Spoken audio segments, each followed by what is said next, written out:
the writing standards are written as synthesis in ELA, so actually it's synthesis to reading, to language, and it really it is both. It's actually, I believe the writing standards and the writing assessment as being a logic assessment. I think the best correlate is probably someone in LSAT in terms of your thinking, and that's another place where our students are likely unprepared compared to where we used to be, because it's really about the logic of the argument as compared to flat premise. Yeah. Oh, God. Yay, thank you.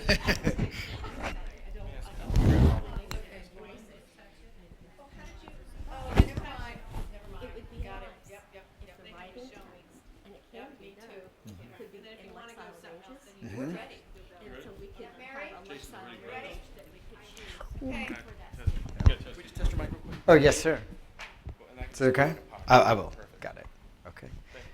So, a thought for you.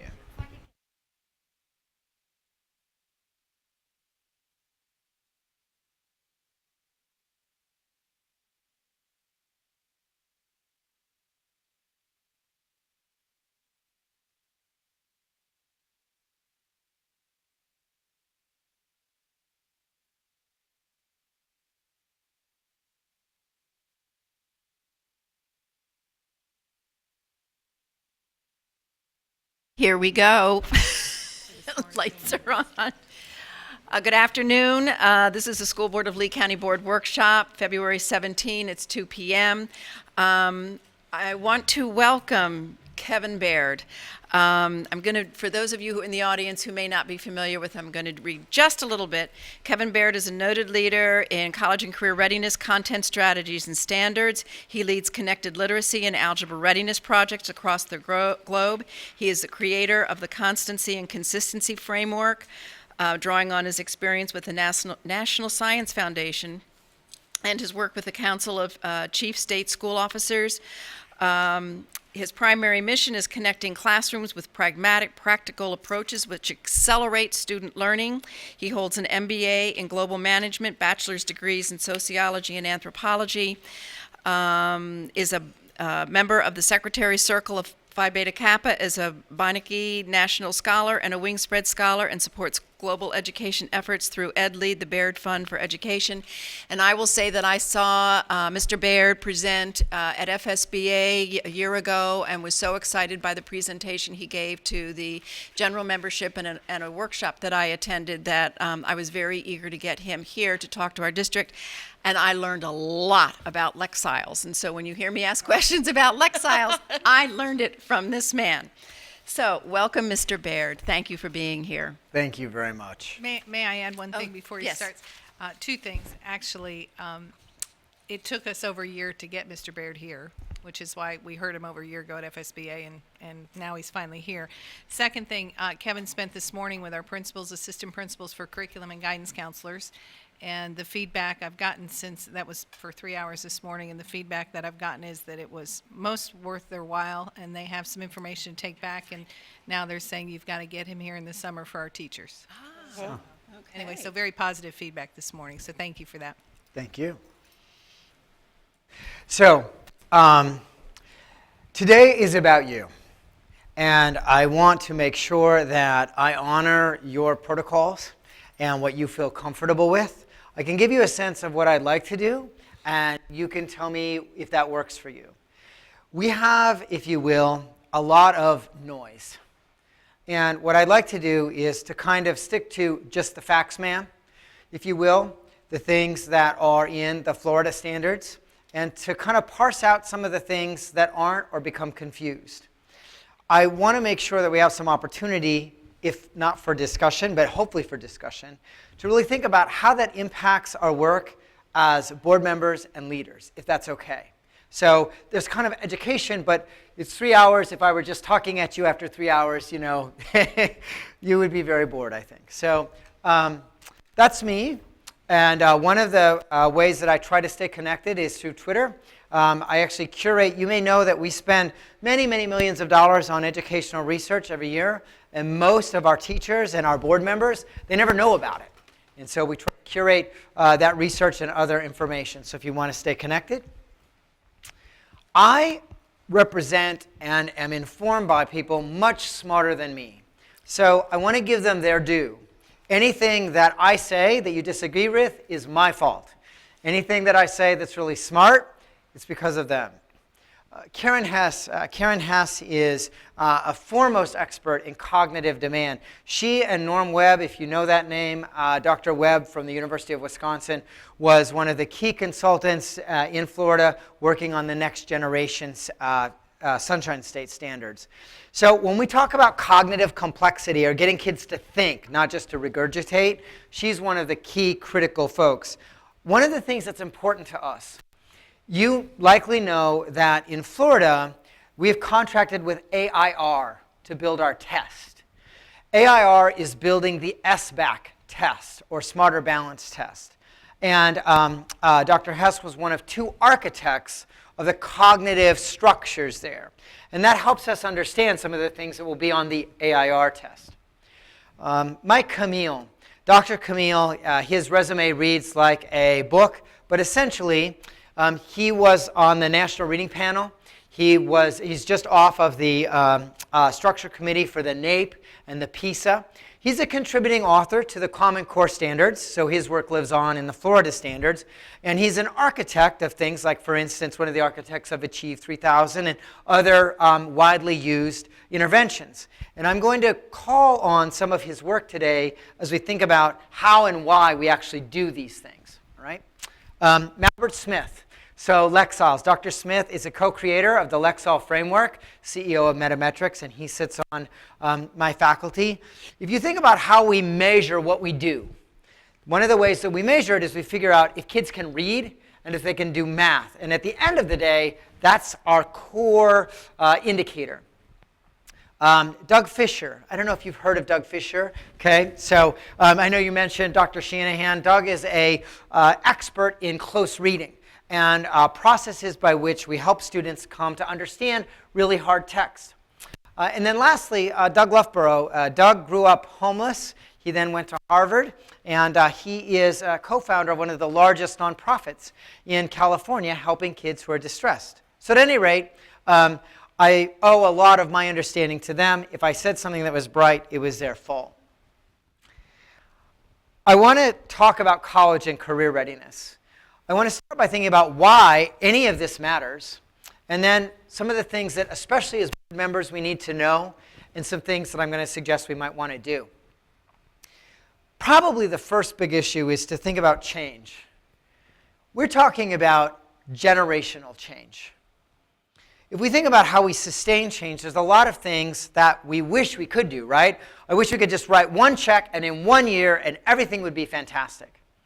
But you know as well as I do that change takes a lot of work. Our teachers feel the pain. We have a lot of policy issues unrelated to standards like pay for performance. So I would suggest to you, by the way, I live in Orlando, so I hear a lot about our unique situation in Florida. Vision. Everything starts with vision, and that's especially at the board level. So a question I might ask you is, as we continue on in our presentation today, what's our vision here in Lee County? And how do we execute that vision? The second element for sustainable change, though, are our skills. And I just want to honor something. We're going to talk today about some things that our students do not have skills in yet. And our teachers do not have skills in yet. And anyone who believes they do is naive. And as a board and as a community, I hope that we will honor that we are teaching ourselves new things. And hopefully we feel like that's okay. I believe that's okay anyway. Sustainable change is also about incentives. I can't speak to incentives so much except to say this, that if you think about how we provide supports to our teachers and our families and our kids, there are things that happen. I'm going to talk about the SAT and the ACT and the GED. But I hope that we can provide incentives and rewards to folks for moving forward. Because that's what it's about. It's about moving forward. And I would note that I could put a D or an F on a student's paper or on a schoolhouse door, and it doesn't mean anything, really. So I'm thinking about growth, and I want to talk about growth as we look at the standards. Resources. I know that you've heard me say this before if you've heard any of those presentations. Everybody wants your money. And I know a vendor would never lie to you. I'm going to give you some really discrete items to look at, but I just ask you to be very, very careful. My organization is a 501c3 nonprofit. I actually measure the readability of textbooks. So for instance, one particular textbook, it's one of the most utilized textbooks in the United States. We were measuring recently the 6th grade textbook. The first 1/4 of the excerpts, the texts in that textbook, are written at a 3rd and 4th grade level. And the last 1/4 are written at an 8th and 9th grade level, according to our new Florida standards. Please be careful, because we set our students up for failure and our teachers up for failure if we're not. And lastly, a plan. I don't know where you are in your plan, but my intent today is to help you out as I can. So, by the way, I'll probably pop back and forth as you have questions. I have a whole toolkit of stuff that you might want to see. But I was thinking about the work of boards, and I was thinking, we have our vision we want to get out, so I'll address that. We have policy issues. I'll address that. We have issues of leadership. I'll address that. We have issues of purchasing. And I would say to you, and I would say to our community members, the local control in schools has always been and will always be about the value of the dollar and my ability to purchase stuff. So when we talk about curriculum, it's one of the things. I'm actually the co-author of a white paper on kind of taking back control of your school district. Purchasing is a great way to do that. And then measurement and monitoring. If you have other things you want me to add to that, let me know.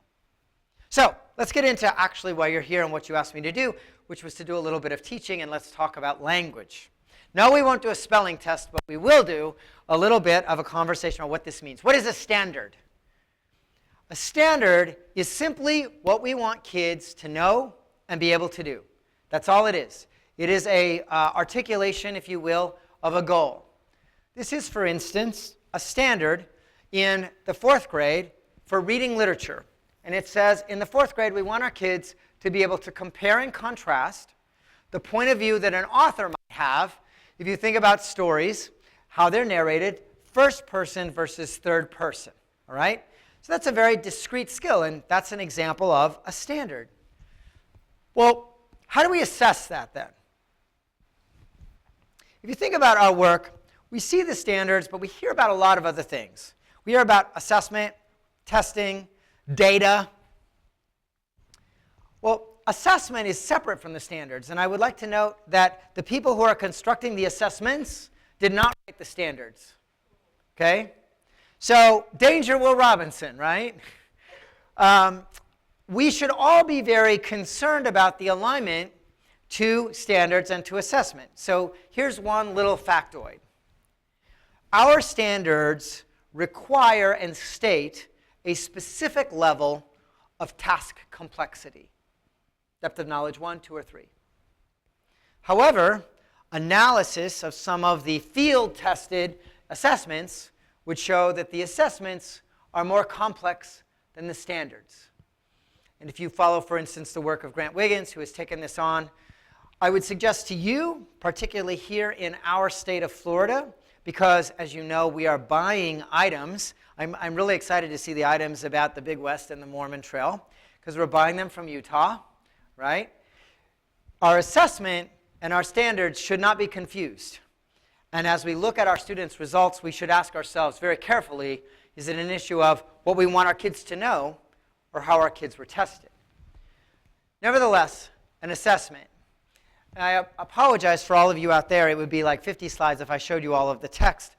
I just want you to note that on this particular piece of text, it says a coyote is trying to steal the honey. The most important thing to note is the length of that text. Okay? So this is 4th grade text. You see, I can think about reading, and I can think about my use of language, and I can think about writing. But at the end of the day, all of the assessments, 100% of the assessment, is about the ability to read.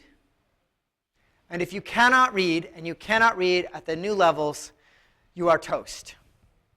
So in this case, I have read a piece of text, and I have a variety of questions about it. The assessment question for this particular standard says, what conclusion can be drawn about the author's point of view? And I'm supposed to write an answer to that. I use this example because it's a really good example of something that sometimes happens. Our teachers may be under a lot of pressure to teach to the test. And so they would look at this and they might think that they have a way to teach to this.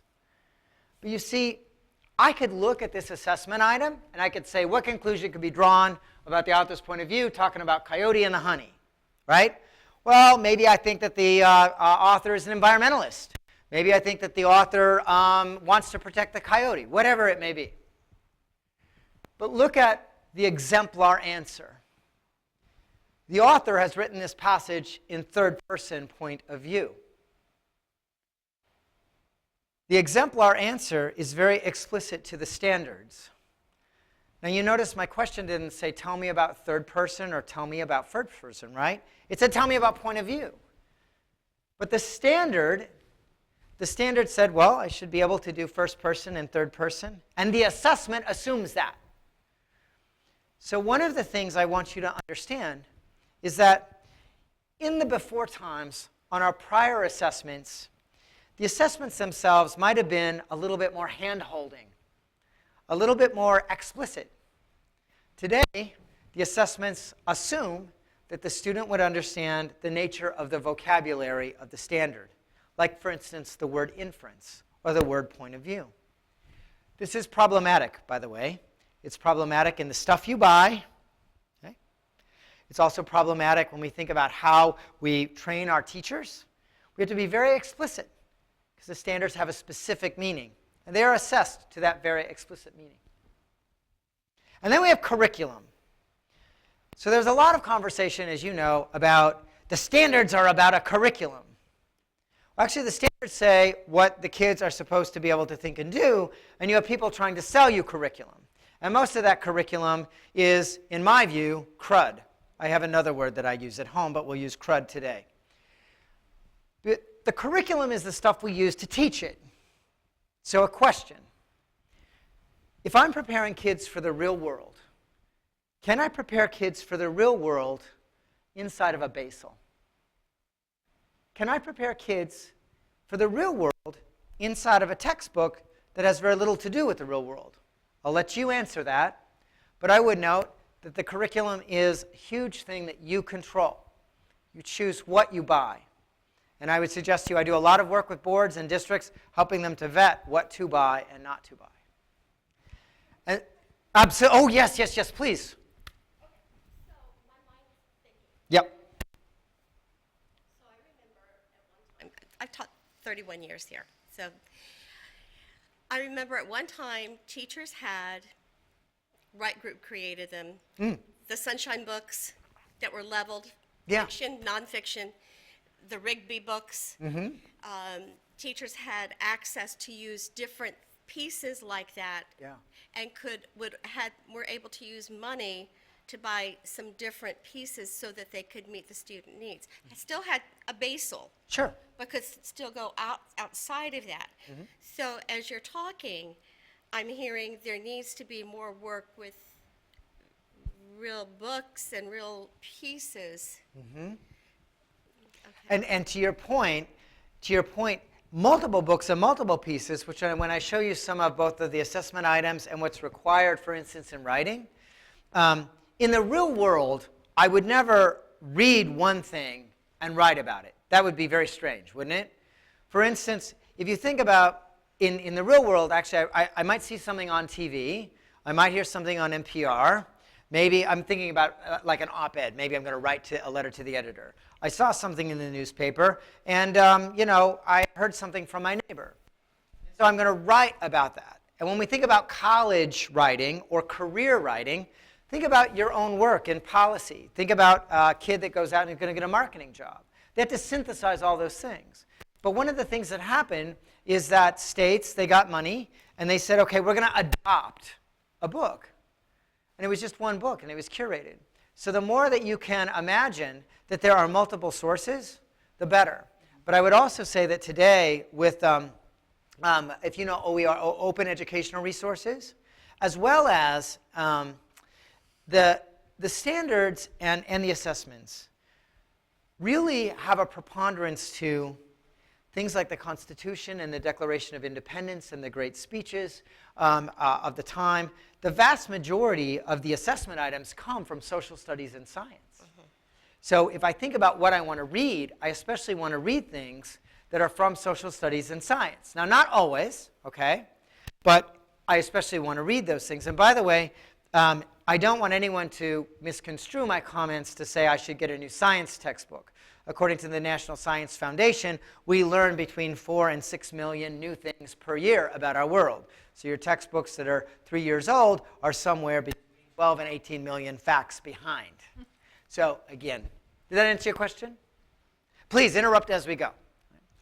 Now, I feel compelled to do something if you don't mind, because there's a lot of concern about standards and standards requirements related to student data.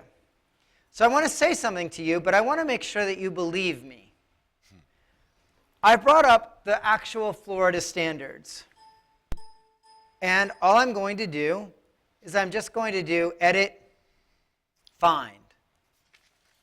And I'm going to search for student data. Not there. I'm going to search for data.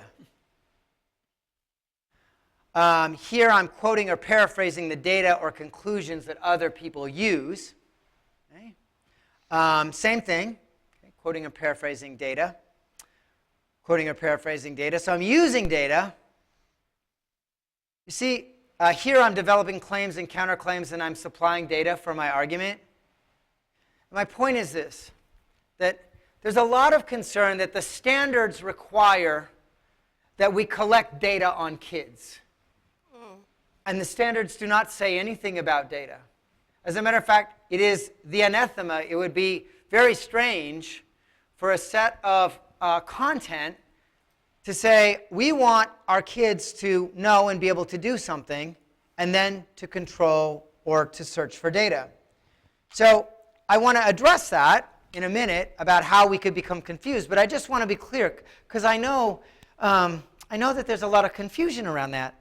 There is nothing in the standards documents to talk about what we should know about kids and data, okay? But then there is race to the top. Therein lies the problem. And you may be aware that race to the top, I think about as race. You could call it race to Witch Mountain. You could call it race to confusion. But it really confused a lot of things. As a matter of fact, it confused 5 things specifically. A lot of folks ask me, Kevin, did you write the standards? No, I did not.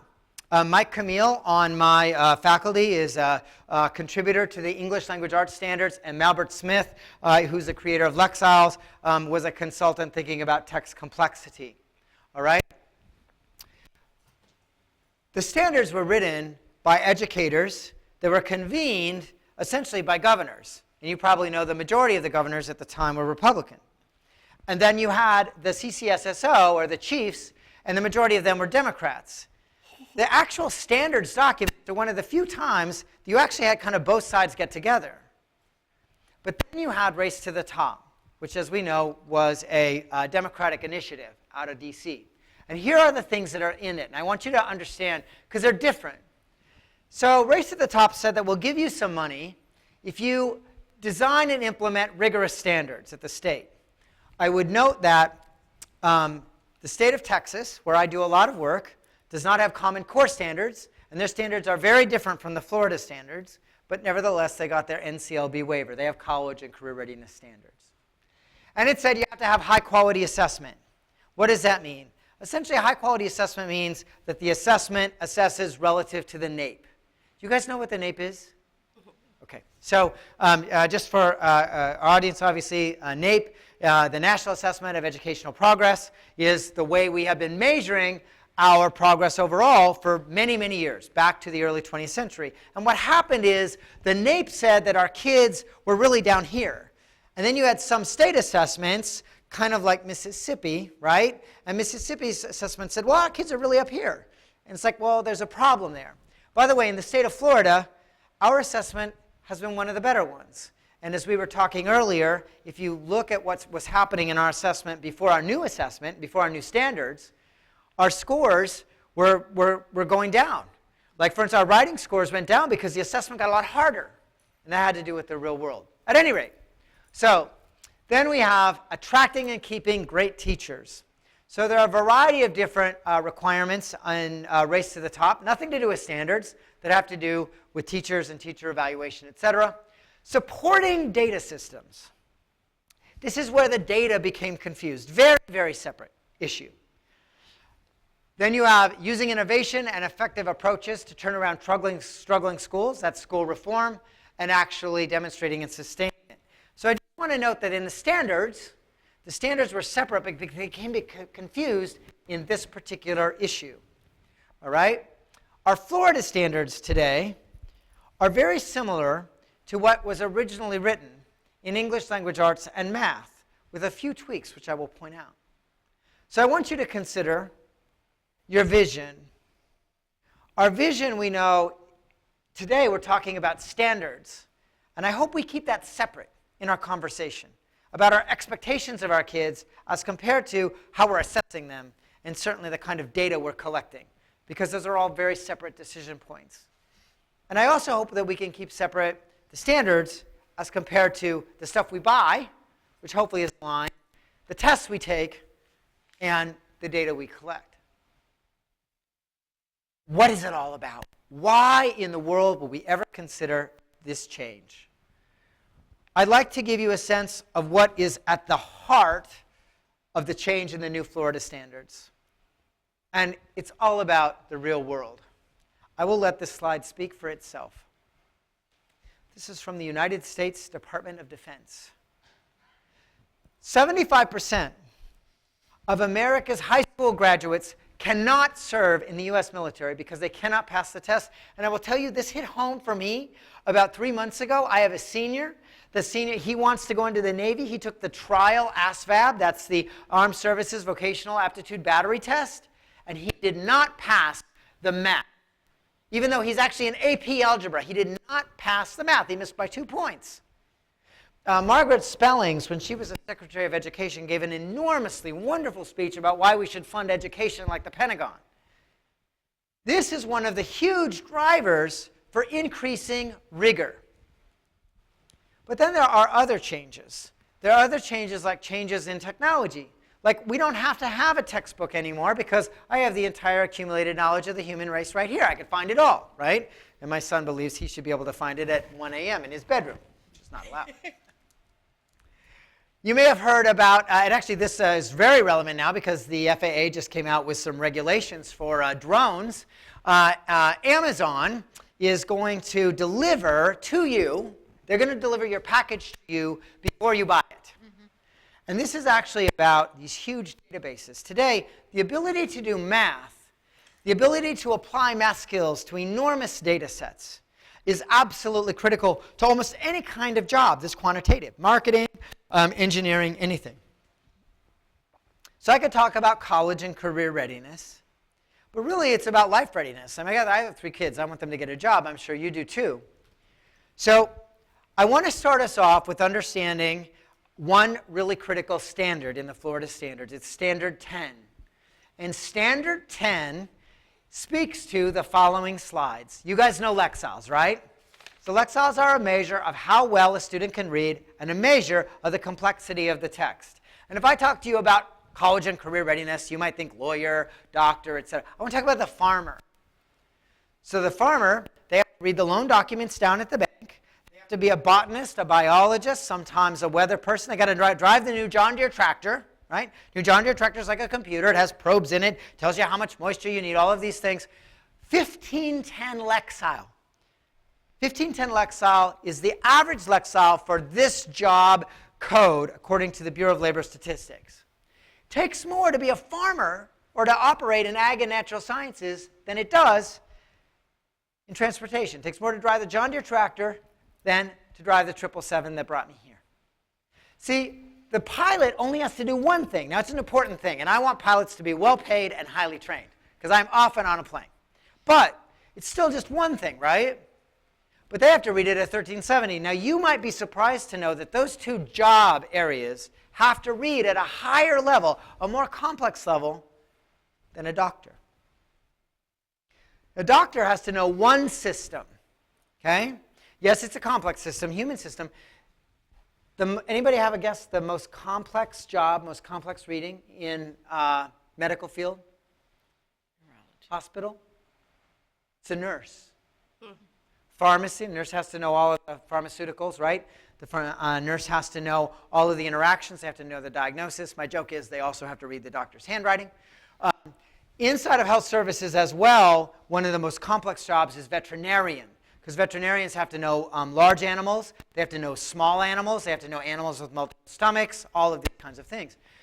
Now, it might not surprise you that all of those folks have to read at a lexile level, a difficulty level above a construction worker. That might seem like it makes sense. But actually, a construction worker today is as much a lawyer and a technician and an electrician. They got to put all of that together, an engineer. They have to read at the same level as the geek that goes to work at Google or Apple. And this is the average reading level today of the US high school graduate. So when I say that everything is about reading, everything is about reading. And this is a problem. As a matter of fact, today, if you look at what's happening in our policy, we have more jobs open today than we have Americans applying for those jobs because they are not qualified to read it. And I'll give you another discrete example of that. Front Range right now, out in the Dakotas, I should say before the price of oil fell through the bottom, right, fell through the floor. There are about 600,000 welding jobs that were open in the Dakotas and down into Colorado. And what they've done is they've set up schools to help the kids because they could find welders, but they couldn't find kids or people, I shouldn't say kids, they couldn't find people who could actually read the manuals for what they were welding. So this is standard 10. Sorry? This is standard 10 of our standards. And what standard 10 says is that by the time our graduates get to 12th grade here in Lee County in Florida, they have to read around a 1,300 lexile. And they will be assessed. They will be assessed along the way. And I'm going to show you those items first. But that's only one part of it. Because see, I could read, and I could say I could read really big words. But what am I going to do with them? So there's another component. There's the issue of how hard this stuff is. And then there's the issue of what we're doing with it. That's difficulty and complexity. So here, complexity is actually about the kinds of jobs and the kinds of skills. So these are the #1 jobs in the United States. This data was from 2013. Software developers, accountants and auditors, market research analysts, computer systems analysts. I know you're thinking, yes, math, math, math. Sales reps selling pharmaceuticals and computers. But the #1 skill in all of those jobs was critical thinking. And the #2 skill was the ability to solve complex problems that I'd never seen before. Judgment and decision making, deciding what to do or what skill to use, and actually active listening. And I do want to say something about active listening especially. You may have heard that there are standards for speaking and listening. And a lot of times they get kind of short shrift, all right? Today, I mean, maybe it was always this way, but I just want to say that we take in a lot of what we know through our ears, right? So we have to listen closely. It isn't just about behaving at home. On the assessments, you can expect an assessment prompt where I have someone speaking, or maybe I have a little video, and I have to answer the same kinds of questions that I would answer if I was reading. Because it's an important part of how I get information. You guys, you're a great example of that, right? Because you hear a lot, get a lot of information through hearing.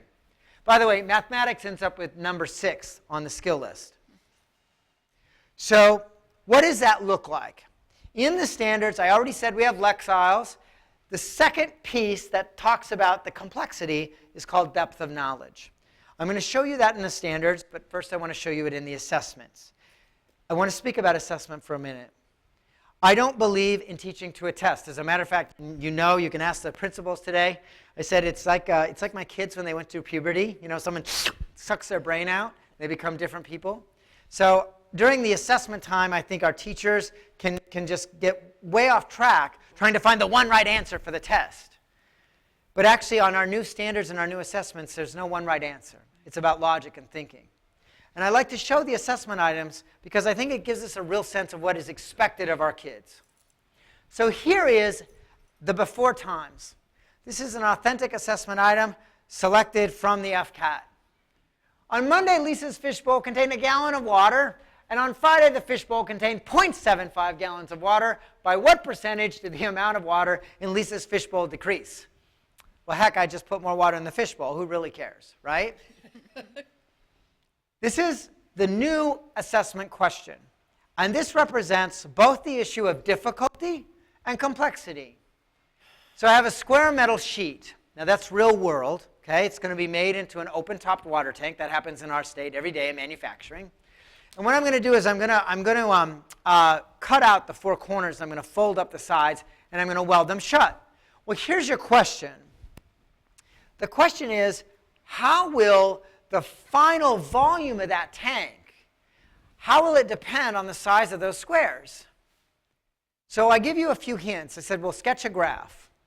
Well, by the way, in order to sketch a graph, I have to have data, but it doesn't say that. In order to do this problem, I got to figure out, number one, I have to figure out the formula for volume. I did not tell you that.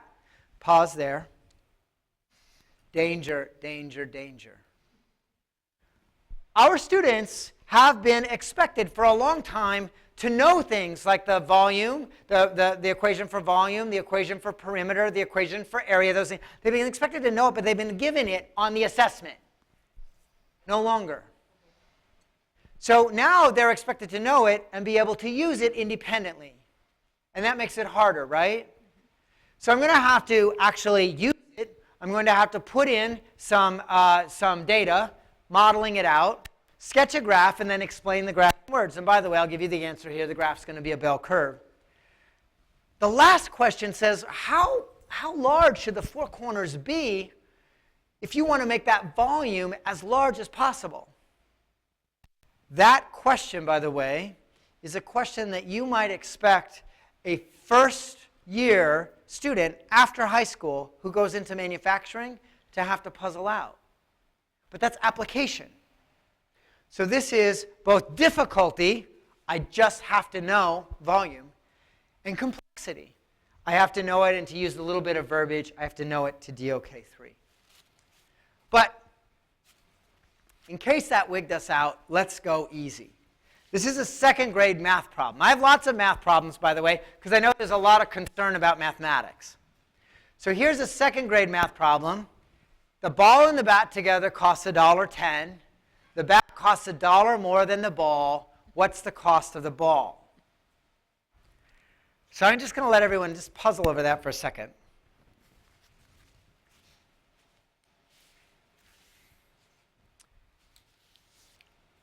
The key thing here is about reading. And it's about understanding the phrase more than.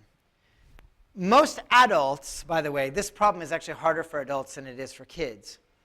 Most adults want to say it's $1.10. But $1 is not $1 more than 10 cents. $1 is 90 cents more than 10 cents. The answer here is $1.05 and 5 cents. But the most interesting thing I want you to understand is how we would expect the student to think through it. Because, and I really want to say this and I mean it, I know that there's a lot of concern over math today. I don't know about you, but when I went to school, I was expected to show my work. Mm-hmm. Yeah. All right? So one of the things that sometimes happens now, especially when you think about textbooks and things, you got all this stuff, like and then you have your worksheet. Well, the new assessments and the new standards expect you to be able to do your work. And the assessments expect you to be able to show your work like this. The way you would actually figure that out is you would translate it. You would say a ball and a bat together is $1.10. So that's ball plus bat equals $1.10. And you could switch that around. Then you have another sentence that says the bat costs $1 more than the ball. So the bat costs $1 more than the ball. Okay. And then once you have the 2 balls together and they're equal to each other, you could solve this. And you might be thinking, holy cats, that's algebra. Mm-hmm. That's algebra. And the expectation is that students can do algebraic thinking as early as kindergarten and first grade. And by the way, they can do algebraic thinking as early as kindergarten and first grade. Now, they might not do it the same way we would, x plus y equals z, but they could have a ball and a bat and money, and they could figure that out. And that's what's expected. But that is a change in expectation. That's a change in our expectation of our kids. By the way, I'll show this a little bit later, but there's a really funny little example of this. It has to do with the word vertices. Vertices is listed in the standards in kindergarten. In kindergarten, you want kids to be able to talk, right? They should be looking at different shapes, and they should be talking about how the shapes are different, how they're similar, etc. But they should use some real vocabulary, like the word vertices. And I had a teacher, and she's like, Kevin, the word vertices, come on, have you seen my kids? I got ELL kids over here. Vertices? Are you nuts? And I said, well, I want you to consider another word. I'm going to give you a V word. The V word actually has more syllables than vertices, and is actually more abstract. How about the word Voldemort? I bet you that your kindergartners, even your ELL kids, know Voldemort. Why? Well, they heard about it. They talked about it. They saw the movie. Heck, maybe they went up to Universal and bought the wand. And that speaks to how our instruction has to change. Because the reality is, if I said, hey, kids, here's the word vertices, spell it, define it, survey says they're not going to get it. So this is a pretty big change in how we think about instruction. Okay, so why is this important again? Thank you very much, Kevin, for showing us this really hard problem. The standards require this. Why? Well, because of this. Now, you might be surprised. Take a look here. Frosted mini wheats clinically shown to improve kids' attentiveness by nearly 20%. It looks like almost like a 1950s ad, right? Like you could get away from that with that in the 1950s. That is 2004. And by the way, Kellogg's had to pay $4 million after that ad. If you think about all the stuff that bombards us, read Wikipedia, for goodness sake. I have to be able to understand what it's about. Our world has changed around us. It used to be that you could trust what was in the New York Times. Today, the language and all of the content is different. By the way, this is a college loan interest. I'm still actually trying to figure this out, to be honest. So all of these elements go together for the why. So some things. We're talking about the FSA. Forget about the FSA. FSA, the SAT. The SAT and the ACT are changing so that the vast majority of the questions are at that depth of knowledge tree, that same kind of question that I just showed you, that complex question. The GED, January 2014, the GED changed so that now 80% of the questions were DOK2, DOK3. It used to be that you'd have like 75% of your kids that went into a GED course, they'd pass the test. Today it's about a quarter. These are bread and butter tests, my friends. AccuPlacer is the most used assessment in jobs and job training, same kind of change, in the Cambridge curriculum internationally. A little bit more data. I bet most of this is not breaking news to you. That our kids, when we look internationally, maybe we're not as competitive as we used to be. The real news is actually how we define what it means to be competitive. If you look at what it means to be proficient today, the definition of proficient, for instance in mathematics, is that a top-performing 15-year-old, this is on the PISA, on the international test, this definition has us at, in China, in Shanghai, 55% of their kids were proficient. They met this new level. In the United States, only 9% of our kids were proficient. In Colombia and other nations, there were none. Well, what was that about? Well, first of all, you can see, and I should say, lots of people, they don't want to talk about China. So I'm like, let's fine. Let's not talk about China. I don't care. I think we should decide that we could tie Canada, though. If you look at Canada on your screen, Canada's right about there, and we're down here under Russia. And by the way, we have data for Florida. And Florida is right under Croatia. So when we think about proficiency, what does that mean? Well, it means the ability to think. It means the ability to look at complex real-world situations like that water tank I just showed you, to evaluate how I'm going to solve it, and then strategically use my skills. And I got to know those skills. All right? I got to know them. And then lastly, to communicate what it is that I think I should do. That's why all of this has changed, my friends. Why all of it has changed. So I'm going to give you another one. Let's just have a little discussion. This is another math task. This is a middle grades task. Okay, it's 8th grade. I know that the text is small out there, but I want you to get a sense of what is required.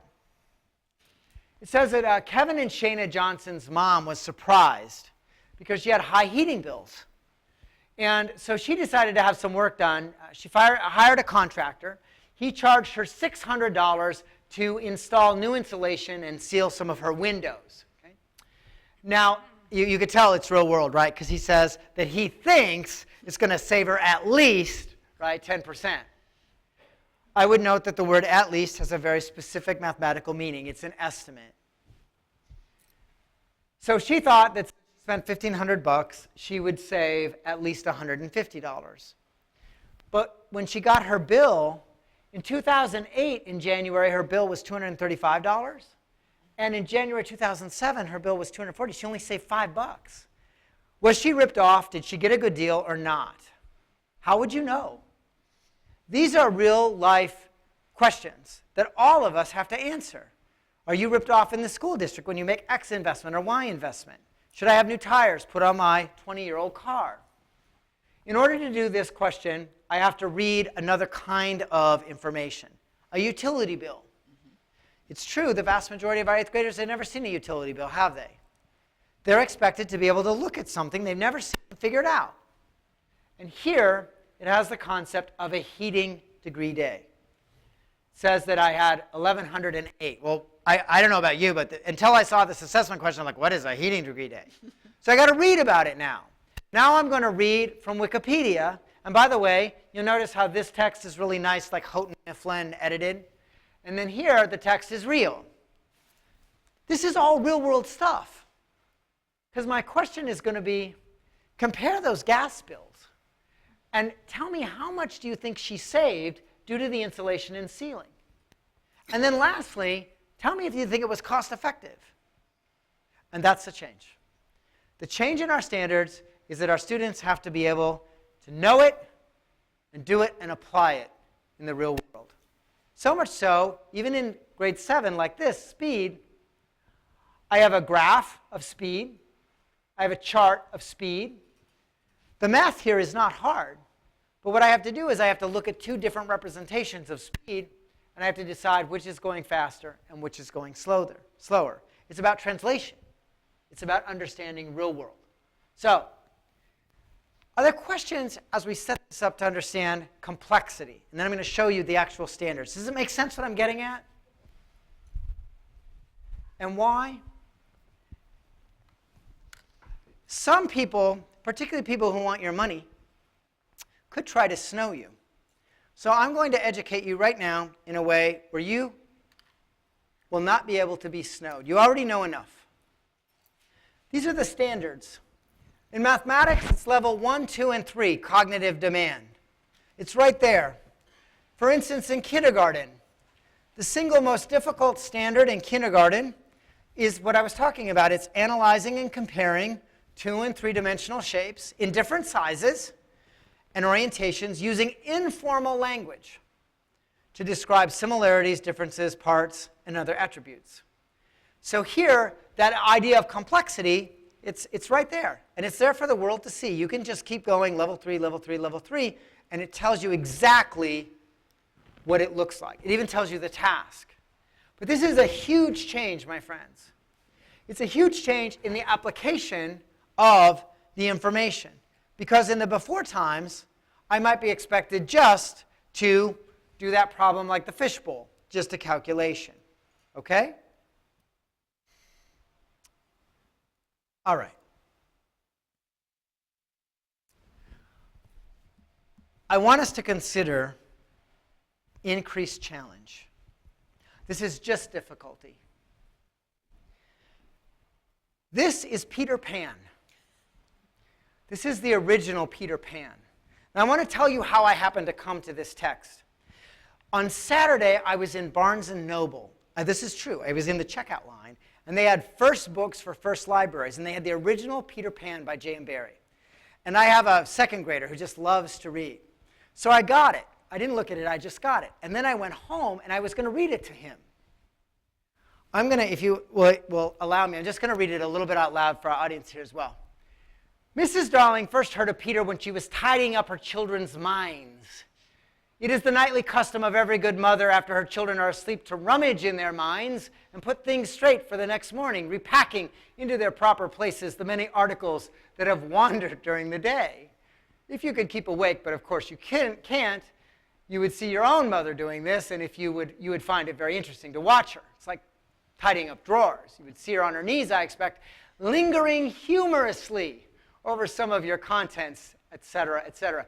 The number there is a lexile, 1450 lexile. Do you know what we define college and career readiness as? If the average lexile level of ability of a child to read today in American schools is 900, the new standards define college and career readiness as 1,300. That is a 1450 lexile. I know that for many of us, especially if we aren't in the education realm, we haven't seen it happen, but the stuff we use in schools has been dumbed down. It is selected by committees, and very frankly, we have gotten the least of the least. This, by the way, I went out, I just did this morning, and I said, well, I wonder what the lexile level is of the various texts that you might buy for Peter Pan. So I went to lexile.com, 640 to 820 if you were getting Peter Pan and putting it in your school. So that's less than half the level of difficulty. So it isn't just this whole nonfiction bit. Our literature has been dumbed down. It's been abridged. Oh my goodness, do we see it. So this is a bread and butter test. I'm going to talk about the ACT. This is the ACT in 2012. These are the percentage of students that met college and career readiness levels. 67% of all students met college and career readiness levels in English.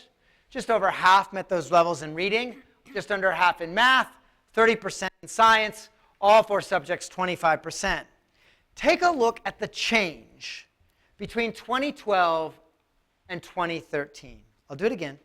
Here's 2012. These are real life results. Kids going to college. And 2013. Do you see that difference happen in reading?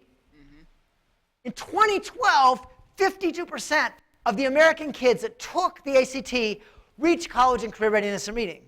And in 2013, it was 44%. Our kids did not get a whole lot dumber. The tests got a whole lot harder. And by the way, what colleges define as being the entry point to get into college, it didn't change. A 22 is still a 22. A 28 is still a 28. These issues have enormous impact on our students and their ability to have choices to go to the colleges that they want to. You'll notice that science kind of, was at the low end of the stick. This is a study by Dr. Schmeiser. It happened in 2006.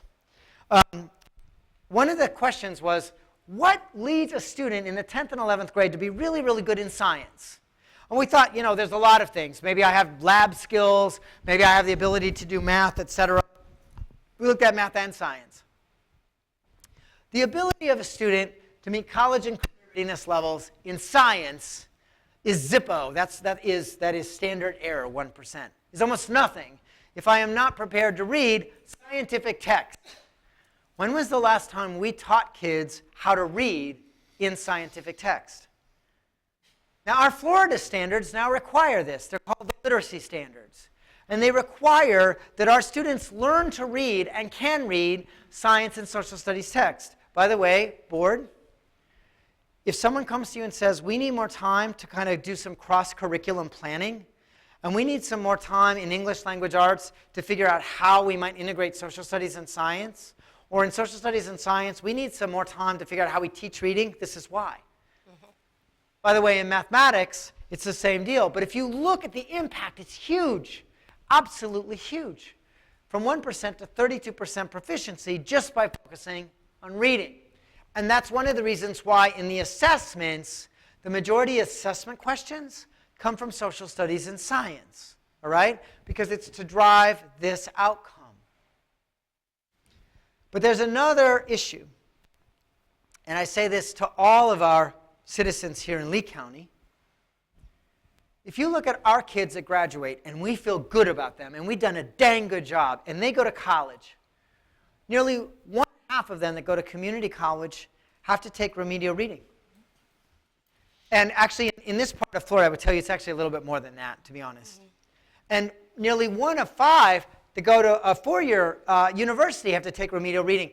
Now, I could feel bad about that, but the real thing I want to feel bad about is that those kids are 41% more likely to drop out of college. So I go to college for 2 years and I drop out, and what do I have? DEBT, right? I have debt. I don't have a JOB. This is another reason why we know we have to increase this level, this requirement, standard 10 of the text. But also why we have to increase complexity of the stuff that kids are reading, because that's what they're going to read here even when they get into college. If you don't believe me, again, I'm helping you understand what's happened outside. This is actually the Lexile levels of the various things that you might read for real. You can see 900 down there. That's the average reading level coming out of high school today in America. Then I have some newspapers. The Washington Post is at a 1350 Lexile. In order to be a teacher, I got to read about a 1370 Lexile. In order to read the newspaper, because the newspapers become more complex. Anybody read about ISIL lately? And Syria, all these things, right? So, what I'm showing you is a picture of what the standards require. The bottom level is the prior expectation for reading ability and, very frankly, the crud that we could buy. At the top level, what you have is you have the new curriculum. And that curriculum, that stuff, if it's going to match the standards, because our standards aren't a curriculum, but our standards say the level I got to read. If I'm going to get up to a 1310, that's what it looks like. Now, I want you to notice a few things about this. Remember slope? K5. Our kiddos in K5, they have the hardest job, and our teachers have the hardest job helping them. I would submit to you that if we put all of the resources of our district behind making sure that our kids, by the end of grade 5, could read at the new level, we would be doing an awesome thing. Then it kind of evens out because kids learn less. They learn less about reading as they move up into high school. By the way, and I apologize again for our audience here, but you can see on your screen, that first band is the range of text on the military entrance exam, on the ASVAB. So you can see very explicitly why we are targeting where we're targeting. And I would also note, for those, and this is something that really kind of makes me mad. It makes me mad a little bit because if my senior wasn't going to go into the Army, he was going to go to community college. There are lots of folks who believe that the kids who go to college or the kids who are going to get a job, they don't have to be as prepared as the kids that are going to go to Harvard. That is crud. That is crud, crud, crud, and I will prove it empirically. Right up here, the top level, the kids that have to read the hardest stuff the first year out of college, electricians, plumbers, the kids that are going into apprenticeship programs. Harvard and Yale, they're down here. Our kids who are going into technical subjects have a much, much greater road to go. So please be careful. And there we have the detail. That's where all of our tests are. All of our tests coming to a test near you. By the way, the SAT now, the changes are so huge, the SAT will not see full changes until 2016. But a place where you're likely to start seeing it, kind of when it gets spanked a little bit, is in our AP courses. Last year, we had more kids fail to finish the AP assessment than ever before as a percentage. And some people say, yeah, but we had a lot more kids taking the AP. And that's why we talk about the percentage. Okay? And here is the actual empirical evaluation of textbooks. Metametrics, they did a study. They went and they looked at all of the primary textbooks in schools. You can see how that's gone down. And that's what got us to there. So I'm going to look at the standards for a minute. I'm going to look at some specific requirements and why. I'm sure you've heard about this. We want our kids reading nonfiction, but not just nonfiction, okay? So I need to debunk a few myths about this, okay? So there's this myth that the standards say, thou shalt not teach literature. That's not true. If anyone's ever met any of the people at Florida DOE, you would know they would, that's just, I mean, I don't care what you think about them, that's crazy. But what the standards say is this, that in elementary grades, we have to have more of a balance, and that's actually where the big change happens. It should be about 50-50. In high school, it's always been a lot of nonfiction. As a matter of fact, I like to do this math here, because lots of folks get upset. They're like, are we taking away the classics? No, we're not. So I want you to think about how many periods do we have here in Lee County? I forget. 8. Okay, so if we have 8 periods. So in those 8 periods, when would I be reading literature? I might have like a literature course, like an English course. Mm-hmm. When else would I read literature? Would I have maybe a writing course, writing and literature? Yeah, composition. Okay. So if you had 2 of 8, that's 20%. And the standards are asking for 30. If I had 3 of 8, maybe I had like a foreign language literature course or something, that would be 3 of 8. So actually in high school, the standards actually might want you to read a little bit more literature, like some poetry or something that's a little bit hard. So just be careful that you can misunderstand this. The big change is in elementary grades, and it is especially so our students, as they are loving reading, you know how they get into chapter books about 4th grade, 3rd, 4th grade?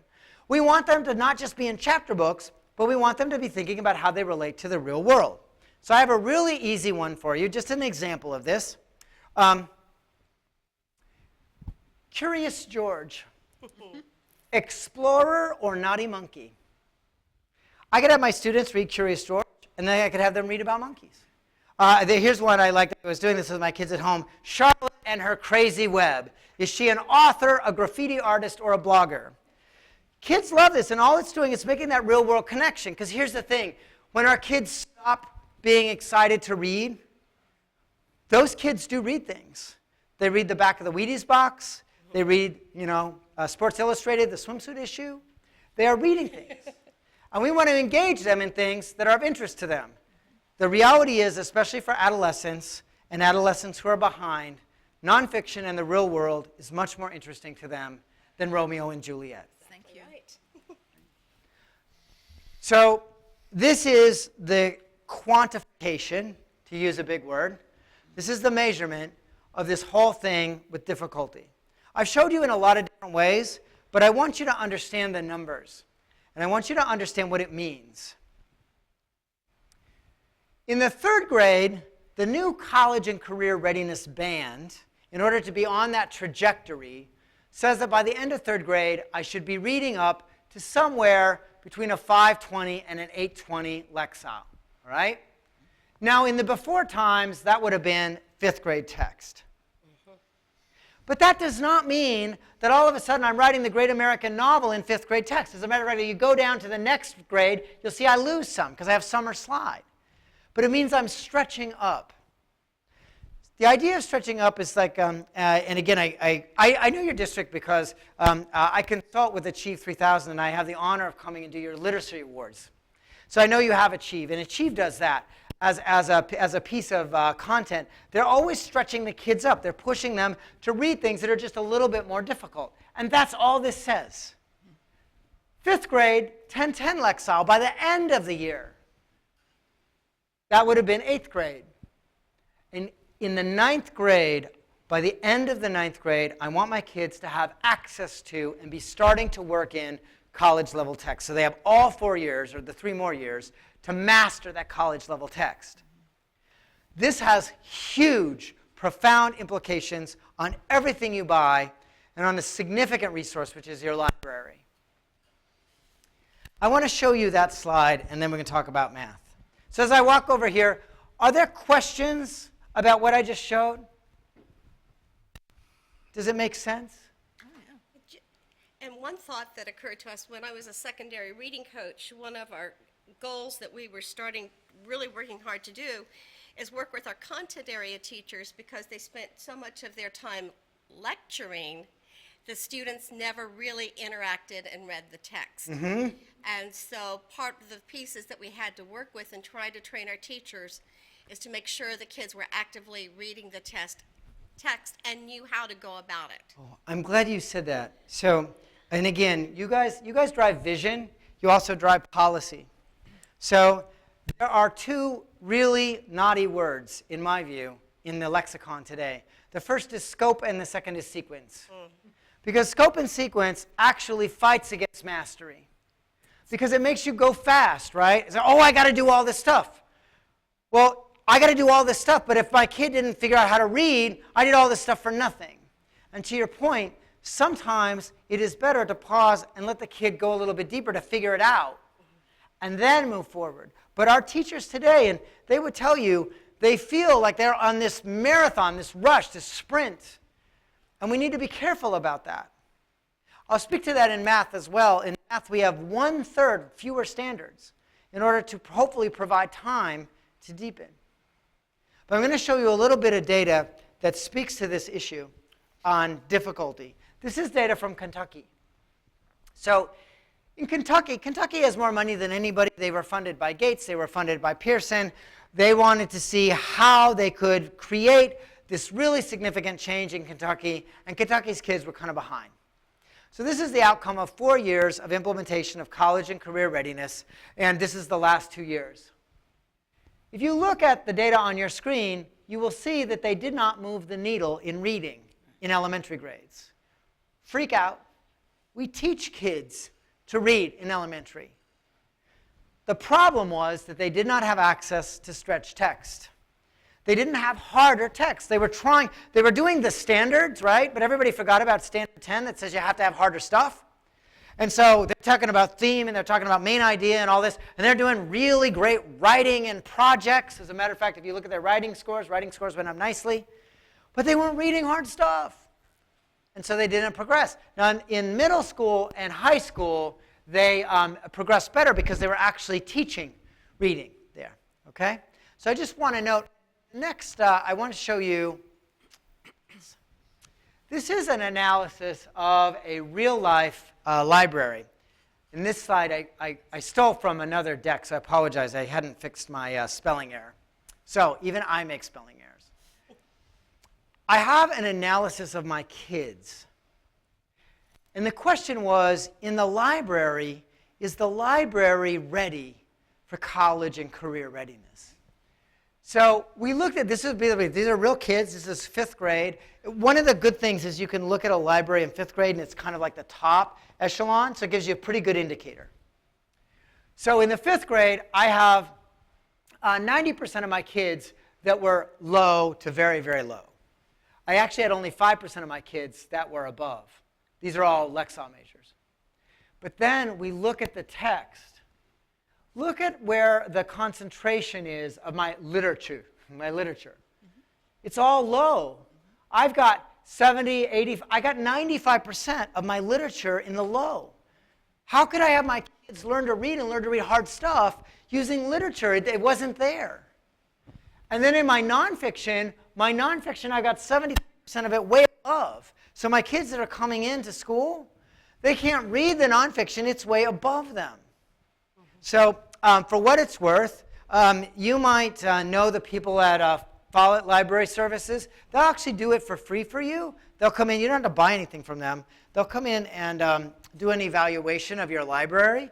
I strongly suggest that you look at that, because one of the things that we know is that we might not have all of those materials we need. We send the kids down to the library to do a research problem, and they don't have the stuff. And by the way, I don't know if you've been following what's happening with interlibrary loan. Remember interlibrary loan? So today, those supports that we used to have, so to go out and get journal articles, like when you're in high school so you could really read like the astrophysics journal, a lot of those are underfunded and they're going away, or it's much harder to do because there's an assumption that it's all here. But it's actually not all here. You have to pay for real science.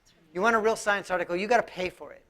So even up to your high school level, be careful. Because now it's kind of a double whammy, right? I get kicked in the shins because my textbook doesn't have my new stuff and it's kind of, old and moldy. And then I want to go out and interlibrary loan isn't there. Most of my stuff is digital anyway, but now I got to pay $6. Actually, I do a lot of research. My average last month was $20 per research article. Now, I think that's a crime myself, but that's out of my pocket, right? So beware. By the way, EBSCO databases, I'm forgetting, there are like 2 or 3 are really good resources to look at if they get that research, okay? Okay, on to math, thinking about hard. Hopefully I've given you a sense of the hardness in English language arts. So now we got to talk about math, and here's the first thing I need you to know.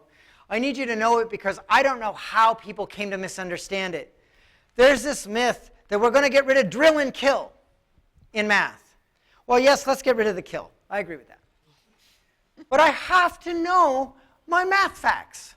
If I don't know my math facts, I am toast. This slide is a summary of the math fluency standards. The math fluency standards were written when George W. Bush was president as part of the National Math Report. And it says something that's so simple, you would think it is a no-brainer. That essentially, before I can do multi-digit multiplication in 5th grade, I have to be able to multiply and divide within 100. And before I can do that, I have to add and subtract within 20. And guess what? If you can't add and subtract within 20, you can't multiply and divide, period. Hands down. But what happens, and I work with a lot of Florida districts, so this is a little bit scary to me in Florida. In Florida, when the new standards came out, there was a lot of talk at DOE about these new complex problems. Awesome, that's okay. But there was very little emphasis on the basics. The kids on the field tests never get to the complex problems because they can't do the basics. And I'm not talking about memorizing here. Lots of people feel that when you say fluency, you're talking about, 2 times 2 equals 4. That's not what I'm saying. I'm saying 10,500,384 times 2,065,065. You would never memorize that, but you would have the ability to do that. So all of it is about knowing and then using. A couple of examples at the early grades. This is vocabulary. It's science, 3rd grade. Pupa, adult, larva, and egg. I'm not expected to be able to spell it. I'm not even expected to define it. I'm expected to be able to read something and talk about how they relate together, how they go in the life cycle. This is the lowest level math item, 3rd grade. Miss Clancy uses a backpack on a hiking trip. She took about 2 kilograms of food out of her backpack to make it lighter. The scale below shows how much the backpack weighed after she took out the food. How much did the backpack weigh in kilograms before she took the food out? So again, if you think about this, this is essentially addition and subtraction, right? But I have to figure out how to do it. And in this case, the critical issue is that the scale is showing how much it weighed after she took it out. And she took out about 2 kilograms. So that means that my answer is going to be somewhere around the 6, not necessarily on the 6. But that's using the content. Does that make sense? All right. I thought at this point, and again, I'll go on to the next session if you want, but I think it's really interesting to consider in the things that we buy or what our vision is for our county. Is our vision, have we stated that our kids are going to read at that high level, that hard level, or that they're going to do real world things? Have we thought about in mathematics that our kids have to, for instance, be able to do multi-digit multiplication by the end of 5th grade? Single biggest issue in America right now is that issue. What are the implications for the things that come to you? And what do you see? Do we actually have data that shows where our kids are going? So if you'd like to discuss that as I set up my next set, go ahead. What do you think? Or if you have questions, otherwise, we'll get moving.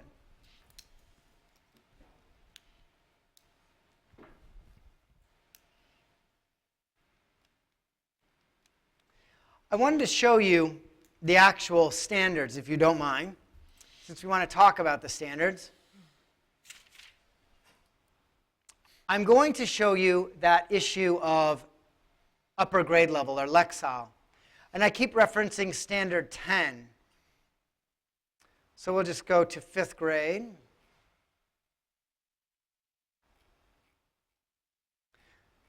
The way the standards are written is that the standards, essentially, they're organized the same way. So you see here that in 5th grade, that's how to read this, standard 10 says, by the end of the year, you want to be able to read and comprehend literature, including stories and dramas and poetry, at the high end of that grade text complexity band. And by the way, it's the exact same requirement for reading informational text.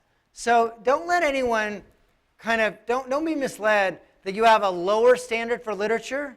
The standard is just as high. I should be reading literature at that upper level, and I should be reading informational text at that upper level. The critical words here are the words independently and proficiently. And for the folks in the audience, I'll make that bigger. Independently and proficiently. Not every grade is independent and proficient. You might want to know this. In grades 3 and 5, in grades 8 and 10 and 12, the words independent and proficient are required. In the other grades, and I'll show that to you in 4th grade.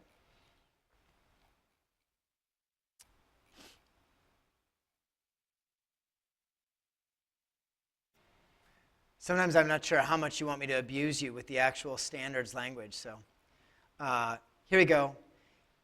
In the 4th grade, now this is reading for information. It says, by the end of the year, read and comprehend informational text, right? History, social studies, science. Grade 4 to 5, text complexity band. But you'll notice it says with scaffolding. So you can expect your assessments to be a little bit different, and the expectations a little bit different. But in grades 3 and 5, 8, 10, and 12, I have that bar that's set higher, all right? And by the way, you'll notice here, I also, in my English language arts, have that cognitive complexity, level 3, level 2. That's where I want to go next. This is probably a good time to do it. Inside of my standards, I want you to understand a really big change. I'm going to do English language arts.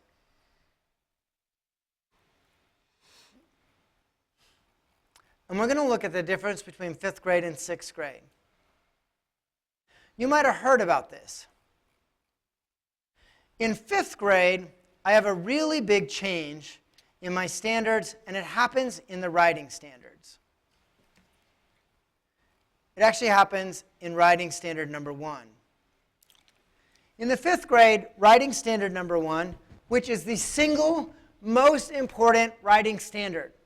As a matter of fact, I told your principals today, I said, I want you to copy it, tear it out, put it on the kids' desk, because it's synthetic, it's synthesis. Everything builds up to your ability to write. It says, write opinion pieces on topics or texts supporting a point of view, your own point of view, and use reasons and information. Now, if you look here, it says, I got to introduce my topic. I got to do that clearly, give my opinion, and create an organization that essentially is logical. Provide logical, ordered reasons that are supported by facts and details. Link those together with a few words, and then have a nice concluding statement. So I'll give you an example of this standard. I'll give it to you in the really early grades. If you read Peter Rabbit and you read The Little Brown Bunny, a student might be expected to say or write a response to this question. Which did you like better, Peter Rabbit or The Little Brown Bunny? Explain your reason, use evidence for your argument. And I would be expected to say, I like The Little Brown Bunny better than Peter Rabbit, because The Little Brown Bunny has a sister named Margaret, I have a sister named Margaret, the little brown bunny has carrots, and I love carrots. And besides, I really hate boy germs. I got it all. I got my opinion. I got my evidence. And if I was pulling details from the text, that's all that says. But I would have to be reading hard text, right? But then we have a change. And that change happens in the 6th grade with a very specific word. Write arguments to support claims with clear reasons and relevant evidence. And my friend Pamela, you said exactly why the standards say this. Because what we found is that students in a classroom were giving lots of opinions, right? But they weren't actually talking about the text. I do a piece of professional development with adults about this, which always goes the same way, almost always. And it says, according to Abraham Lincoln in the Gettysburg Address, what made this nation new? And you'll have people say, I know, it was because the Declaration of Independence. And you're like, I don't think he says the Declaration of Independence anywhere in the Gettysburg Address. Okay? I know because he's going to make everybody equal. It doesn't say that in the Gettysburg Address either. The whole idea here is I have to read and actually use the information in front of me. Because as much as I might like what I think the New York Times and NPR and Glenn Beck said, I should have to pull out the details of that. And that's the argument. And it's a really big change in the standards. By the way, for those of you in education who know about FCAT rights, and you know what our students have been expected to do, this is a place where they're going to get spanked.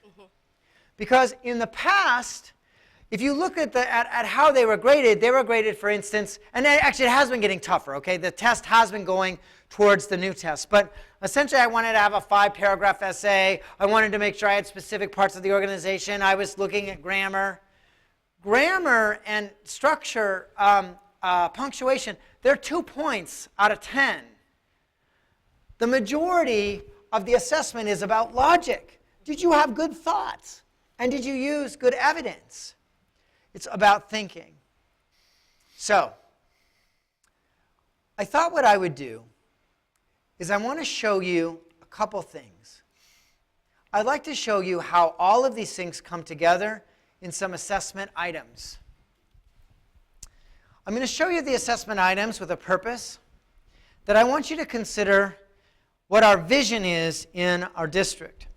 For instance, I'll bet that some of us have a vision that our kids are going to do X on the SAT or the AP. Those are important oftentimes for our college-bound kids, right? I don't want to talk about the FSA yet. If you look at what's expected of our students, this is a 3rd grade. This is actually a field test items. This is just an example. It says, look carefully at the Utah ecosystem shown. I don't know, we're buying from Utah, so maybe we will see this one. Sort the organisms in the ecosystem into 3 groups: producers, consumers, and decomposers. You see the word bank? I'm not asked to define it. I'm asked to sort them. I'm asked to put them into categories. That's about usage. Well, that ends up, I got the wrong clicker, ends up being the same kind of cognitive task as this. By the way, don't freak out. That's a picture. Pictures are great. Picture prompts. You're arts people, arts and music, they're so important. They're so important because in the arts and in music, it's one of the places where we see things and we make sense of them. Like this. This is from the new SAT. Okay? So the SAT has released a whole bunch of items, which, by the way, I am giving to your district. I'm giving to your district the entire accumulated set of assessment items across the United States, curated into different DOK levels for your teams to use. And you feel free to look at them as well. The orientation of hatchling loggerheads tested in magnetic fields. Wow. The first thing that people say to me is, Kevin, we don't teach our kids about hatchling loggerheads. And I'm like, it doesn't matter. They're supposed to be able to figure it out. As a matter of fact, you can figure it out by reading the fine print. One of the things that you're going to see on the assessments, this isn't in the standards. Read the fine print. Think about your textbooks, like your science textbooks. You know how you have the stuff on the side? You want to read the stuff on the side. That's where a lot of the important stuff is. It's kind of like the sidebar in the newspaper. So here, I have two pictures, and essentially, this is a magnetic pole, Puerto Rico and Cape Verde Islands. The orientation of hatchling loggerheads tested in a magnetic field that simulates a position at the west side of the Atlantic near Puerto Rico and a position at the east side near the Cape Verde Islands. The arrow in each circle indicates the mean direction that the group of hatchlings swam. Data are plotted relative to geographic north. This language, bam, you just went to college. That language has increased about 2 grade levels from what you used to see on the SAT. Got harder. So if we look here then, what is this about? Well, one of the key things is this whole concept of making sense of. And I like this because, you know, my mom used to say I had a lot of book learning, but I had no common sense. And that's probably a little bit true. One of the things we want to do is we want to help our kids actually look at stuff and think about it. Like I was reading Wikipedia recently, and I was reading, this is a true story, I was reading about the Great Wall of China. And I get to the middle of this Wikipedia entry, and it says, the Great Wall of China, Humpty Dumpty jumped off the Great Wall of China, and all the king's horses and all the king's men couldn't put him together. That's true, because anybody can edit Wikipedia. Well, you've got to look at that and say, hey, what? Now, obviously, you know, I figured it out that someone had hacked it. In this case, all we're saying is that, what could I figure out? What could I infer from the passage in the graphic? If the scientists change the coils to reverse the field in the Cape Verde Islands, where would they go? Well, if I reverse the field in the Cape Verde Islands, I'd go that away. And what is that away? That away would be what? Northeast. That's not hard. But the thing is, it's puzzling out, it's reasoning it out. And that's one of the things that I would note that I think our community needs to understand, because sometimes you get problems that might go home and homework or whatnot. They might look at something like that and say, what the, is going on? Well, the issue is that we want our students to be able, yes, they have to read hard stuff, but they have to puzzle things through. This is an example of vocabulary. These are vocabulary in the kindergarten standards. I already mentioned that word vertices, hexagon, composition, decomposition. A really great way to get at this, spellingcity.com, it's free. You can go out to spellingcity.com, but here's the thing. It's not about spelling, it's about talking. And I would say this to you, I don't know if you have a strategy around early literacy, like pre-K, to 2 or 3. Please know that the single most important thing that our parents can do, our community can do, and our teachers can do is to talk to our kids, but to use this vocabulary, to use vocabulary that's real. And I know my grandma would like this, they must talk in complete sentences. The foundation of a complete thought is a complete sentence. I know that might sound kind of silly, but it's not. Because what you're doing is that you are increasing the level of rigor and discipline in the classroom. Now, the standards don't say, thou shalt speak in complete sentences. They do not. The standards say that thou shalt be able to write in grade 2 at depth of knowledge 3. And that means to write in complete thoughts. This is another one. This is an interesting science one. And I like it because it really gives you a sense of this whole making sense of strategy. Here, I could freak out because I don't know any of the salt labels, KNO3 and all of that. But I don't have to, because the question is, what conclusion is supported by the data in the graph? I just have to understand that there's a relationship here between temperature and solubility. These, by the way, are from the GED.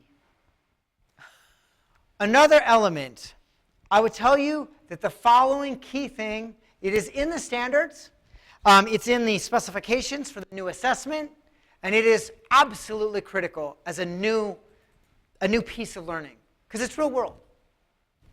I should have text, but text should be paired with pictures and graphs and videos like this one. Since the 19th century, many people have worked for equal rights for women. Much of the effort focused on suffrage, which is the right to vote. One of the greatest victories for advocates of women's rights was ratification of the 19th Amendment. Just think about that vocabulary for a minute, okay? Very specific. The 15th Amendment stated that the right of citizens of the United States to vote shall not be denied or abridged by the United States or by any state on account of sex. However, the struggle for equality in other areas of society continued even after the 19th Amendment.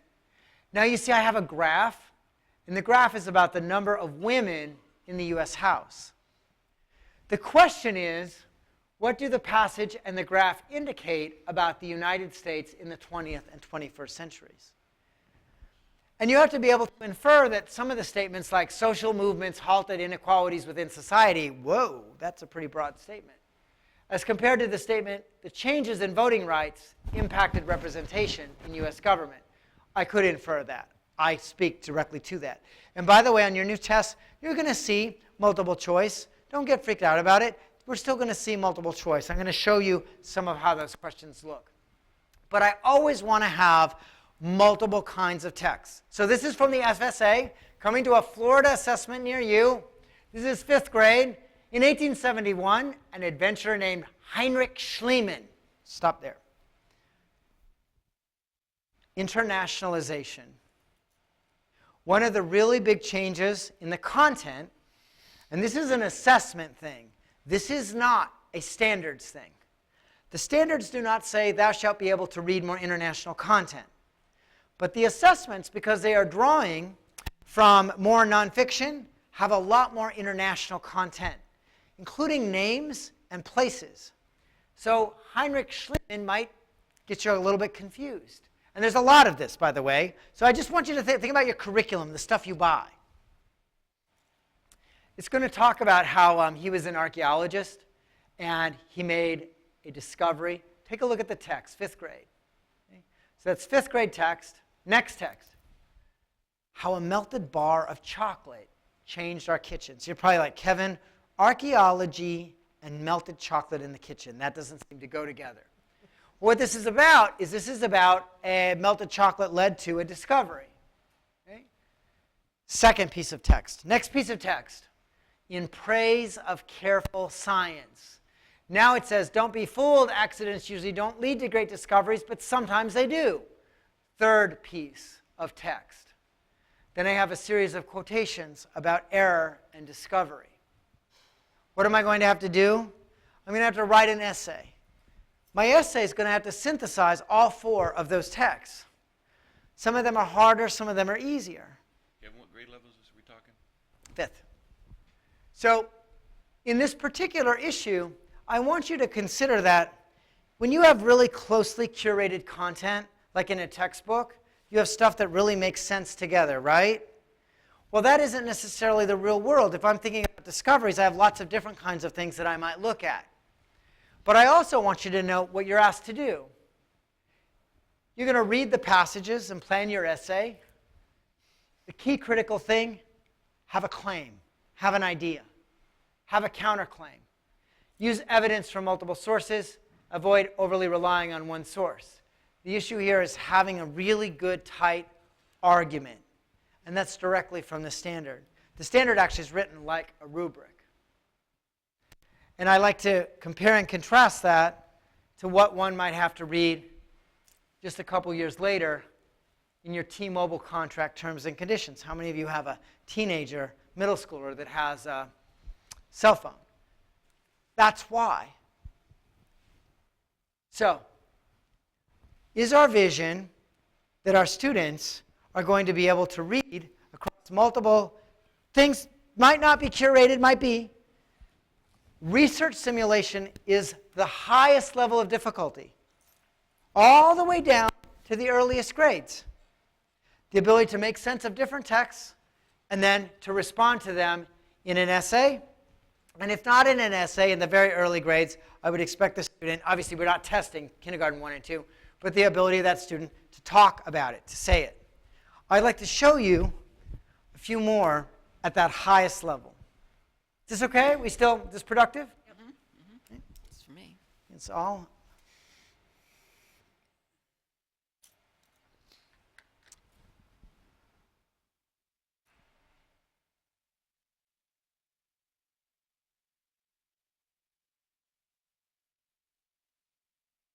Well, here's a good. Let me go back to.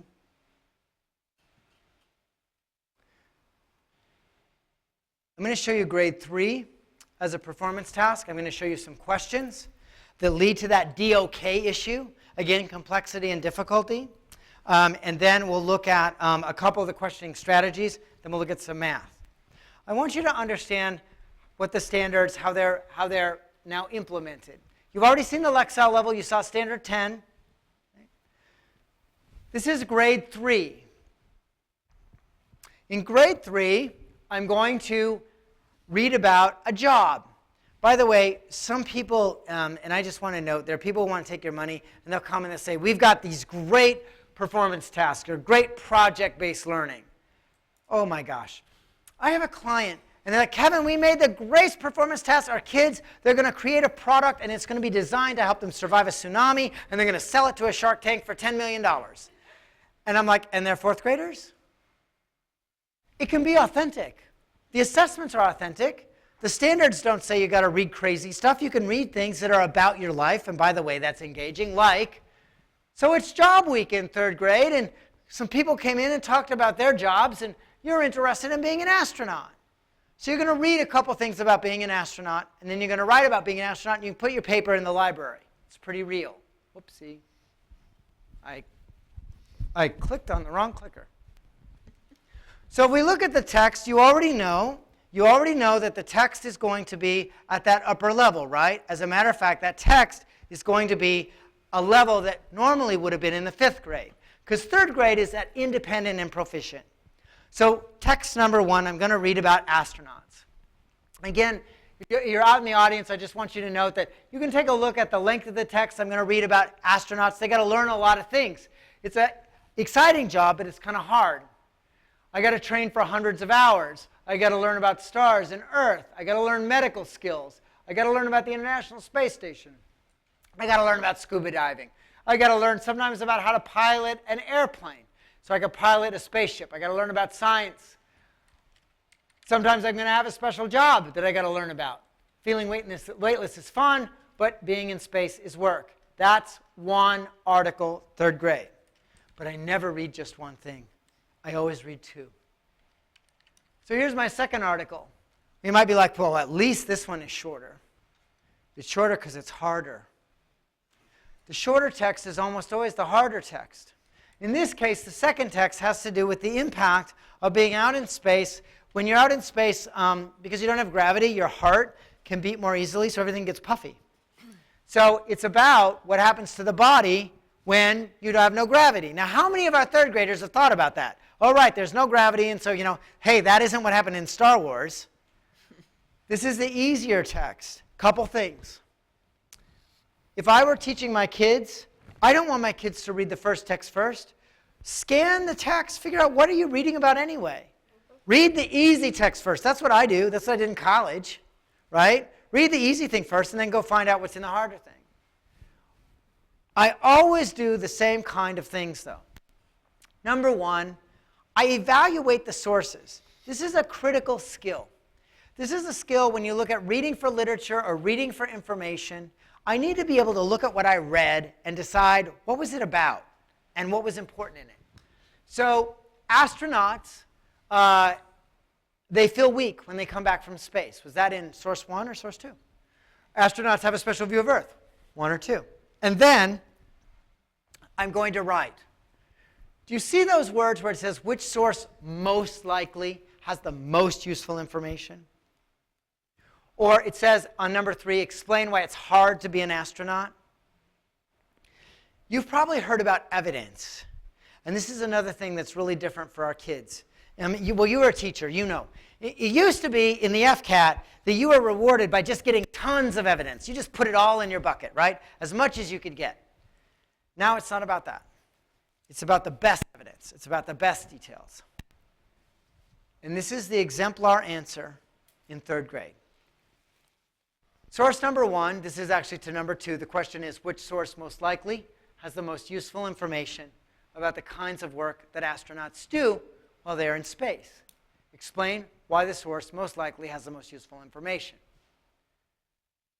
The answer is a fully formed argumentative paragraph.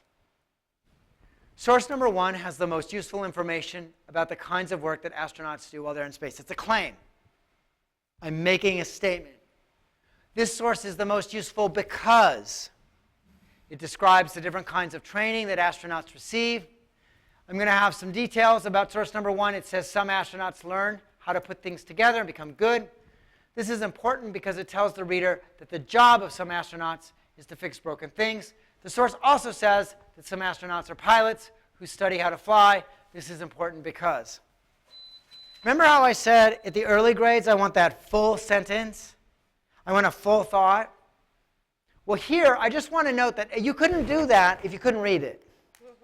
Could not do that if you couldn't read it. But now, it isn't that I'm just expected to write. I'm expected to write a full thought. And that takes time. It takes time in my classrooms.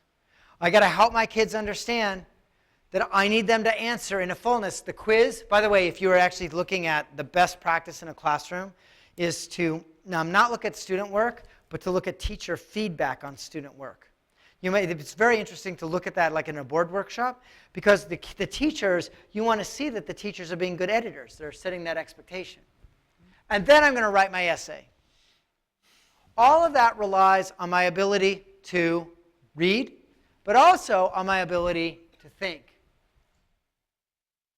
So, a couple of things. I want you to know that there are some questioning strategies that are often used.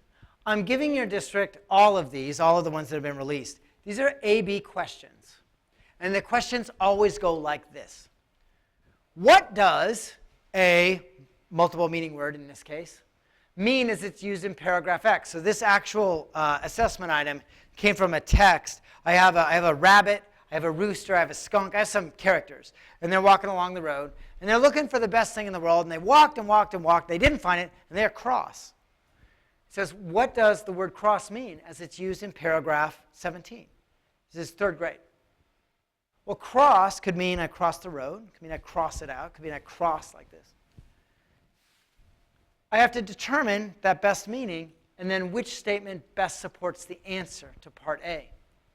Really discrete vocabulary work and generating questions about the text, the best way to get into the text. This is also level 2. So in your standards, when you see depth of knowledge level 2, now you know the thing it means in the classroom is it means A-B questions like that. It's the best way. It's the way that they especially get at those. And that open constructed response question, like this, that's depth of knowledge level 3. So if I have my kids reading hard stuff, I have them reading multiple stuff, and I have them answering those kinds of questions, A, B, and then I have them answering these questions with full paragraphs, I'm good. And that's actually what's expected. I want to show you a little bit of math.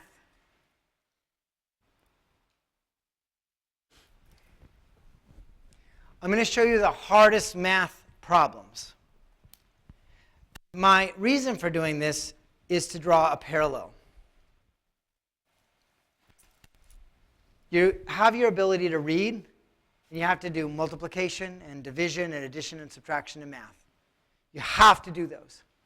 In English language arts, the standards ask you to perform at a deeper task level. Writing. Have opinion, K5, argument after 6th grade. And you've seen what that looks like. Full thought. You have to think in a full thought. It becomes about making an argument. And that's what math is about too. This is a 3rd grade math problem. A city park is in the shape of a rectangle. The park is 120 feet wide and 55 feet long. Enter the perimeter in feet of the city park. That's actually an argument. You're making an argument. You're claiming the perimeter is x. Yes, you are finding the perimeter. And by the way, I didn't give you the equation for it. But we would call that a claim. And you might expect the next question to be, show evidence that your answer is correct. Here's another one. This is, so you can read, this is grade 4, depth of knowledge 3. So this is our deepest.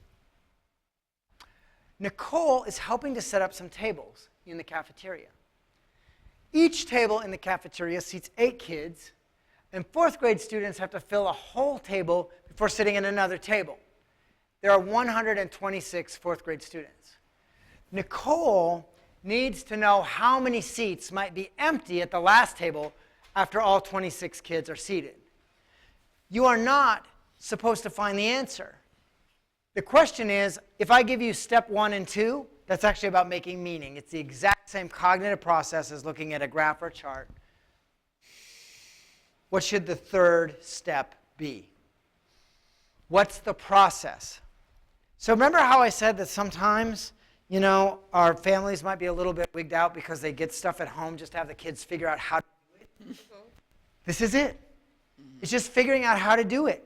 Like, what would be the steps? So yes, I could do it, but the most important part is figuring it out.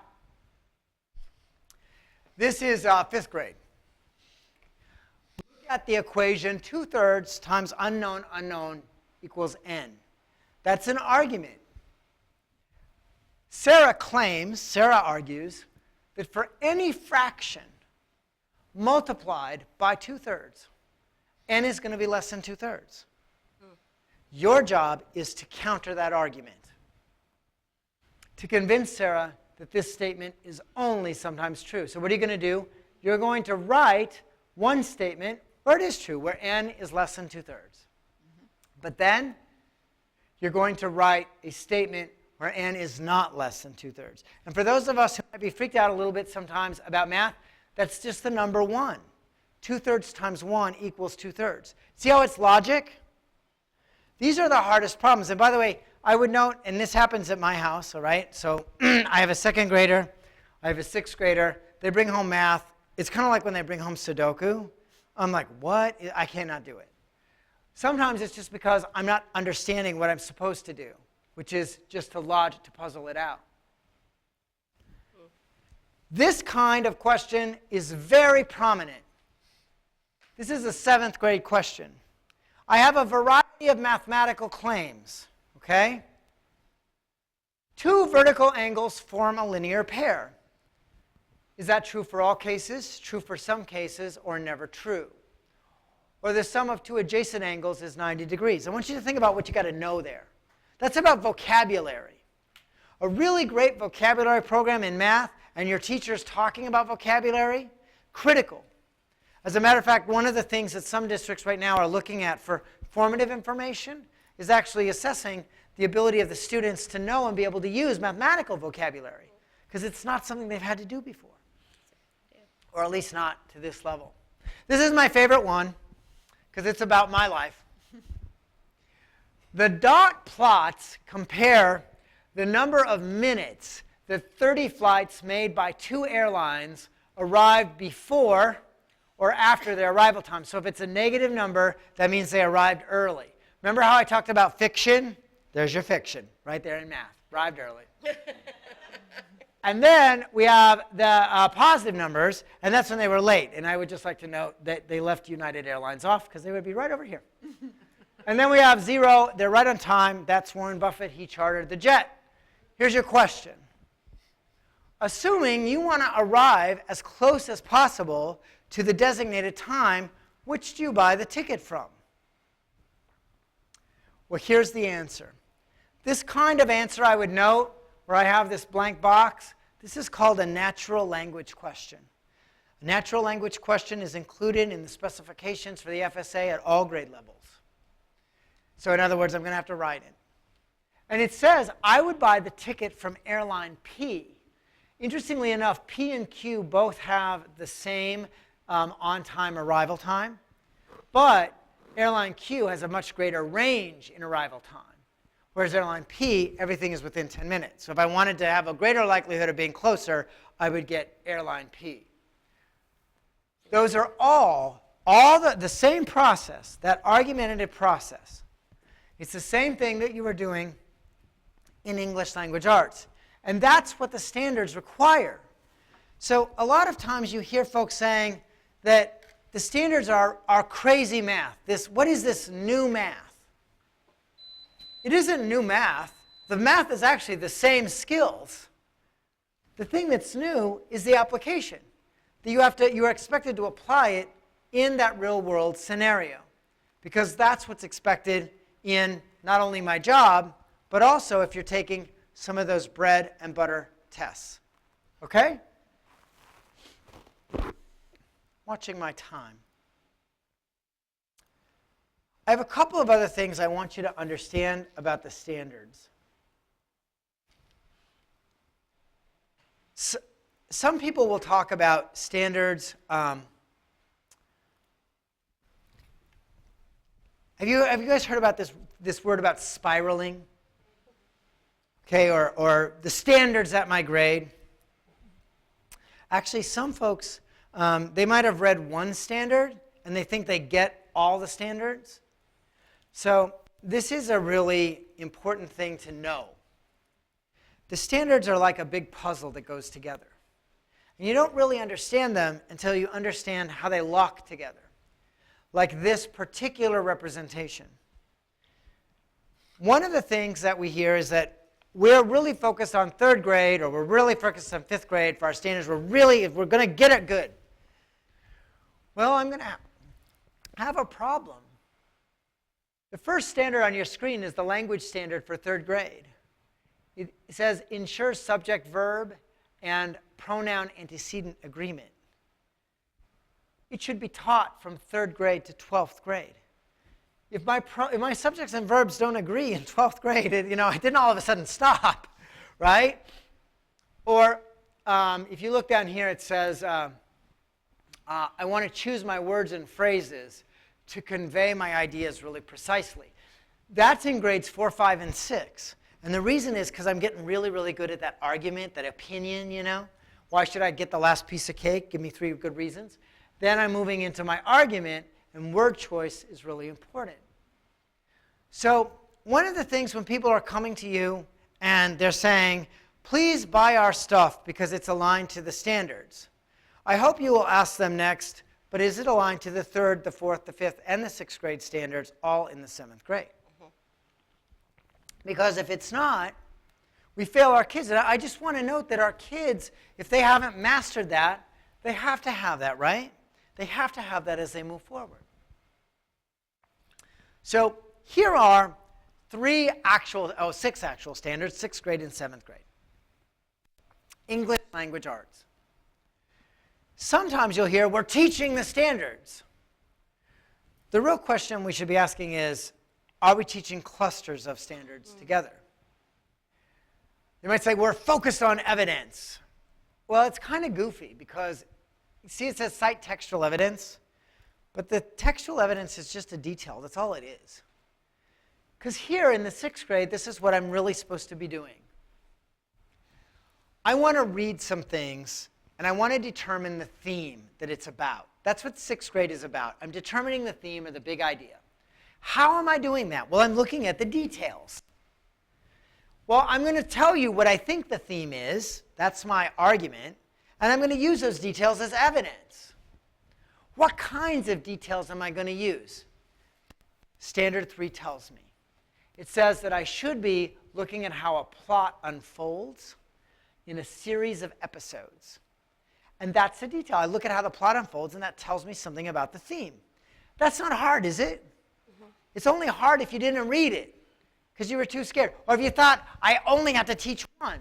You can actually teach these skills in any text. Now, I talked about that whole nonfiction fiction. I want you to know the requirements are very similar. Here's my informational text. Cite textual evidence. The language, by the way, is exactly the same, word for word. Determine a central idea of a text and how it's conveyed through details. The language is exactly the same. This is my work in the 6th grade. But now there is a little bit of a difference. In informational text, I might not have a plot, right? So it says, instead, I want you to look at how maybe an idea or an individual is introduced and then illustrated and elaborated. By the way, you can do this. You can actually think about it as a plot or as a series. Think about any political argument, like the way the argument for Social Security happened in the United States. Any political, or the argument around environmentalism, anything. Well, it all kind of has an arc to it. That's the work. You can do it in any text, but it has to be hard text, right? Has to be hard text. So, a couple things about that. We already looked at this whole Lexile level deal. I want, and again, these are some things that you might want to have or think about if you have concerned community members. Did you hear that we can no longer teach the grapes of wrath? Or I have a client in New Jersey. Do you guys know the novel Night by Elie Wiesel? It's about the Holocaust. Great novel. Said, well, we can no longer teach the novel Night by Elie Wiesel, which used to be a centerpiece of one entire quarter of high school curriculum in the sophomore year, because it lexiles down in the middle grades. The words "you can't" do not show up in the standards anywhere. Exactly. Not once. The thing that people are misunderstanding is that they're trying to make it like an either-or. What the standards say is that I have to be able to read at a higher level, hard stuff. But it also says I got to think about really deep things. So an example of that might be, I can teach really great thinking, great argument, really deep ideas.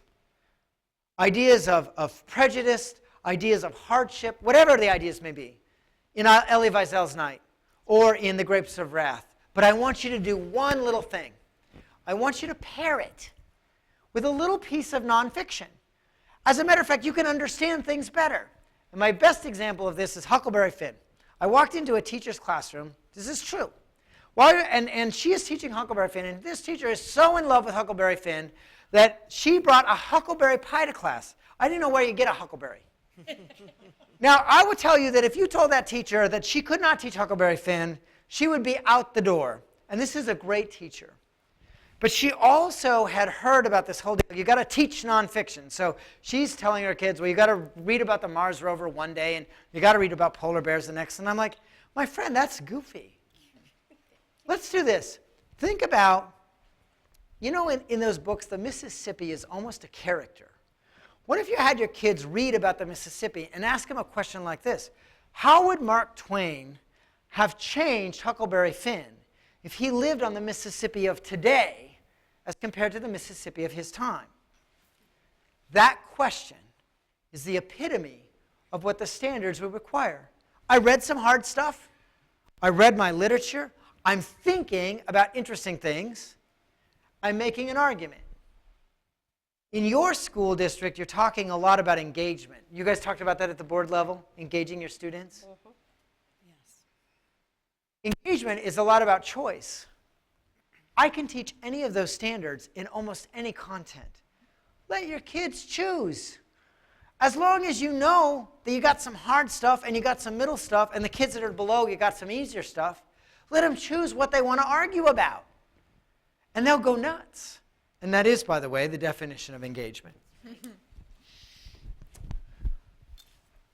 I want you to understand a little bit about writing. I want you to understand a little bit about great high schools. And I want you to understand a little bit, about intervention for our kids that are really struggling. Oh, I almost forgot. I have 4 things. Like, stop the torture. I wish I had you not in a board workshop because this is really fun. This is a 4th grade math problem. And essentially all it is that I have some fields, and the value of the fields add up to $1,200. And I want you to figure out the value of each individual field. The example that I'm giving you here is an example of how we don't want our kids just to show their work. We want them to show their thinking. So I'd like to show you an example of an expert student's thinking in this item. So this is a 4th grade item, which, by the way, this is not a crazy item, right? This is geometry. the student says, you'll notice she just put in her answers. She says, I have to figure out what the fields are worth and the fraction of the fields. I can't solve this problem if you don't know fractions. So I'm going to make a table, and I'm going to put my answers in it. She told us what she was going to do. And then she shows us her thinking. She says, well, everything has to be equivalent. 2 trapezoids make a hexagon. 2 triangles make a rhombus. So the diagram has 4 hexagons. And she does her first math. And then she says you can do all the shapes that way. Now she makes her table, and she even gives you her argument in the language of geometry. Isn't that fantastic? I don't know, by the way, it's a she, but I think it's a she. Then the student doesn't stop there. She says, oh, by the way, I have some connections. This diagram has a line of symmetry. I drew it in. There it is, right there. I know some shape names. I know some percentages. I know some decimals. There are really 24 triangles in the diagram. This is an example of completeness, and this is not a miracle. This is a discrete skill that is taught. This skill becomes important because if you're working on real-world problems, you have to look at all of the data that you have. You want to look at 3 texts. You've got to look at all of the information. Then, once you have it, once you've done all of your thinking, that's the hard work, then you can come up with your idea. It's the same way with writing the essay. How many times do we edit the final essay as compared to we edit when the kids are doing their work, when they're doing their planning, when they're going through their thought process? I want you to understand that the standards don't use the word completeness, but they use DOK3. In a study of instruction across Florida, 95% of all instruction was at the lowest level, DOK1, recall and reproduction, regurgitation. And the reason is because No Child Left Behind is this really big, long list of really, I guess important things that I'm supposed to cram into your head. And I'm supposed to cram it into your head exactly until the middle of March. And then you're going to regurgitate it and know it perfectly, and then we're going to forget about it. That's DOK1. And we've trained our teachers to teach that way. They had to. This huge shift, all of these pieces. I have to help my kids become critical thinkers. And completeness is a really important way. And again, I just want to note, if someone comes to you and says, board, we really need a little bit more time for some PLCs, professional learning communities, to figure out what this looks like, this is why, right? Or we need to figure out how we're going to plan together. This is why. I said I wanted to show you some things about writing, and I wanted to show you some things about the most effective schools. In a study of the most effective schools in the United States, this study was before our new Florida standards, but I think you're going to see this study was reflected in the standards. It says that in the high schools, these were the poorest high schools. Fresno, by the way, I work in Fresno, California.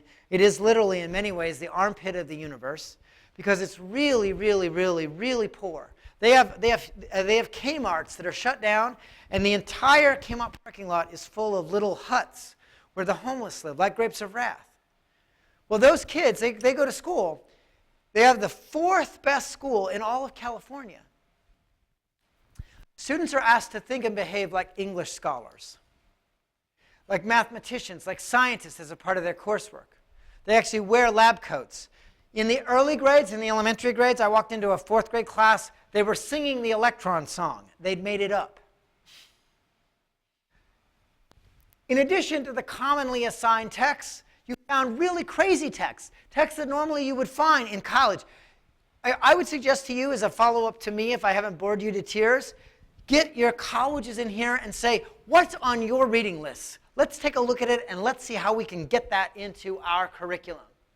Authors that don't typically show up, unusually sophisticated, and let the kids choose.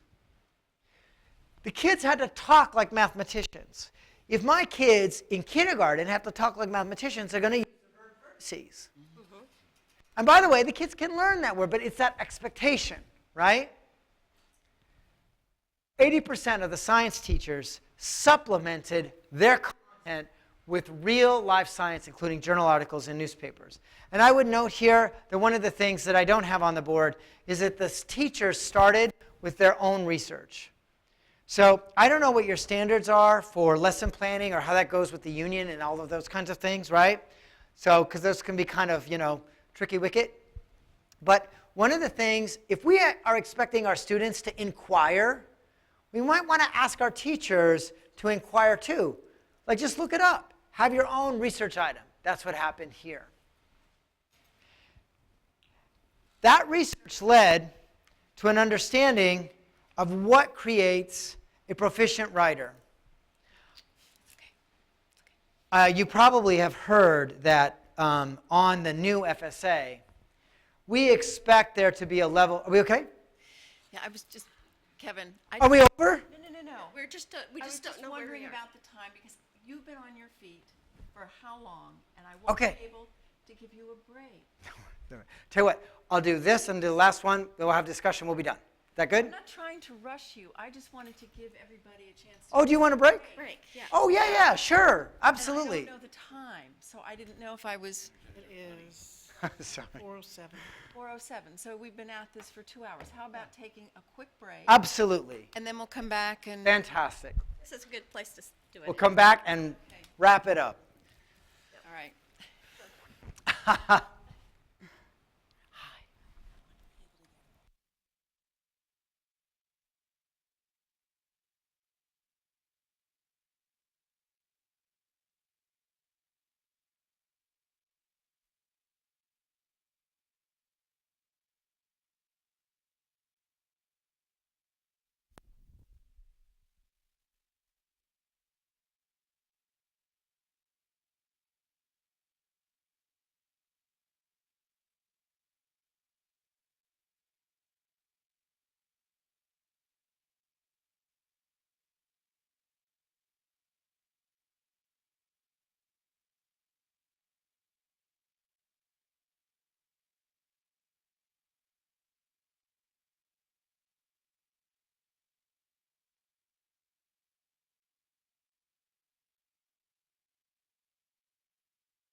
Steve just had a great question. So I'd like to first answer that question, and then we'll wrap up with writing intervention. And it was a spot-on question. He said, you've got a 4th grade problem here, and I bet that many of our teachers in the 6th grade or in high school, they couldn't teach it. What do we do about that? Or our kids couldn't do it. This isn't overnight, and it's not overnight. So I have a couple of discrete recommendations for what it's worth. You can only create fluency of action in an adult in a very small number of things in a year. Anybody here ever go on a diet, right? Trying to create a new habit, going on an exercise regimen, whatever it is.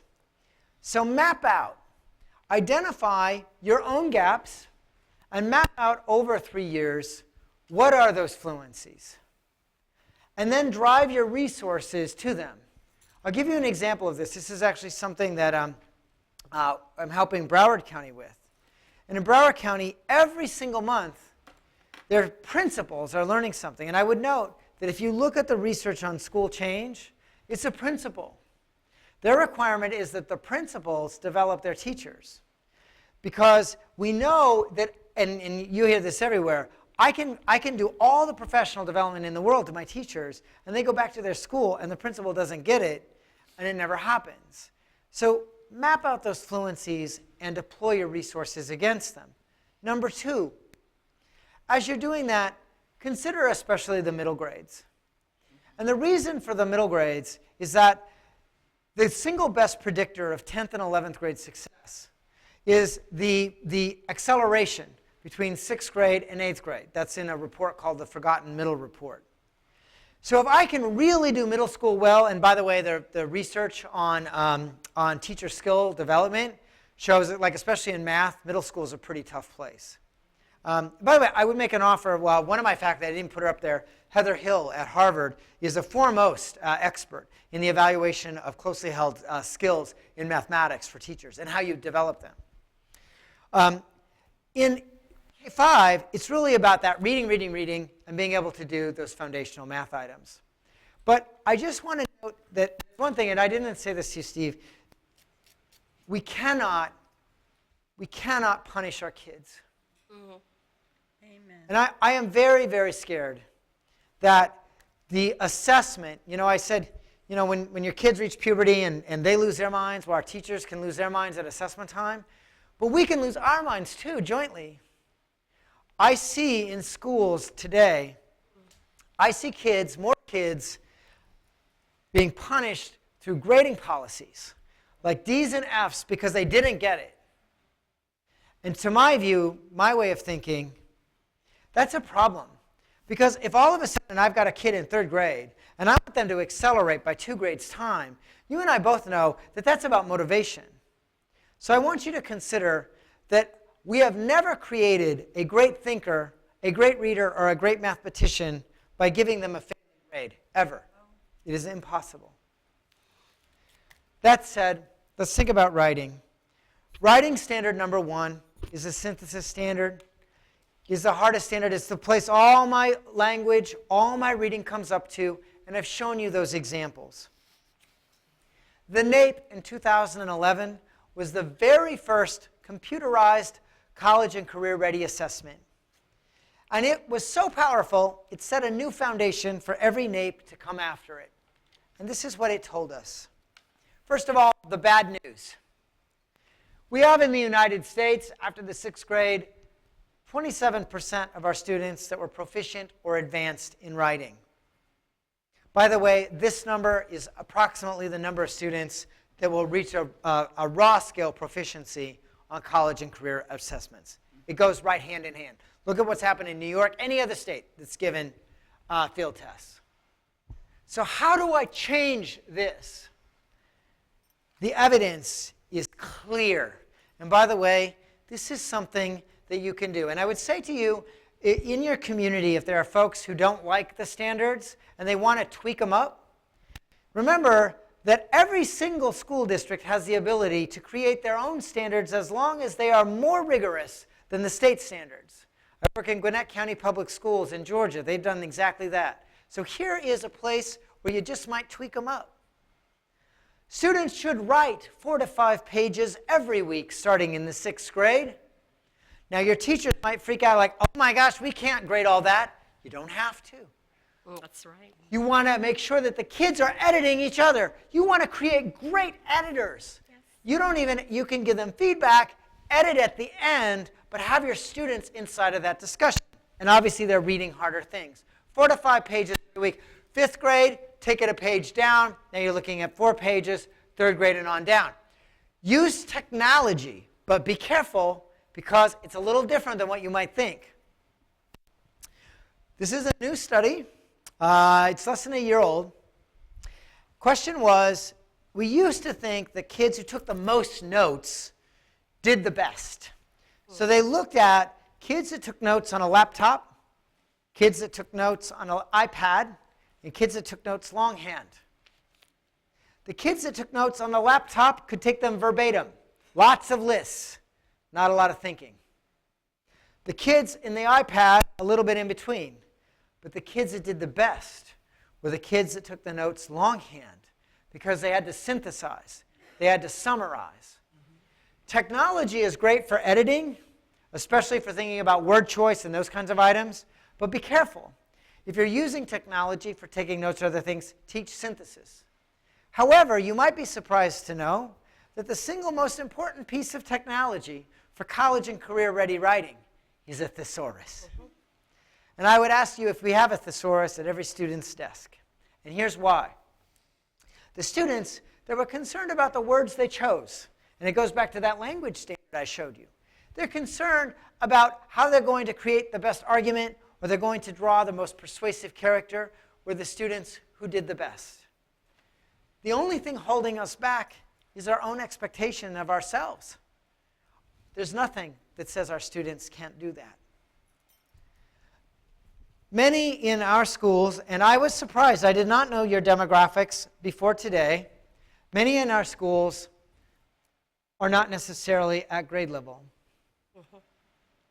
So I gave you one very explicit recommendation as you think about how to do this. Here's probably the other really explicit recommendation. The vast majority of the faculty and staff in our schools are not interventionists. And because of funding issues, we've taken the idea of intervention and we've put it into a ghetto that we call RTI. And there's this silly, goofy idea that I'm going to pull a student out for a magical hour, and all of a sudden in that magical hour they're going to become proficient, which is about the most stupid thing I've ever heard. There are only 5. There are only 5 critical reading intervention strategies that are supported by evidence, and I've put them on the board. Choose one and become really, really good at it.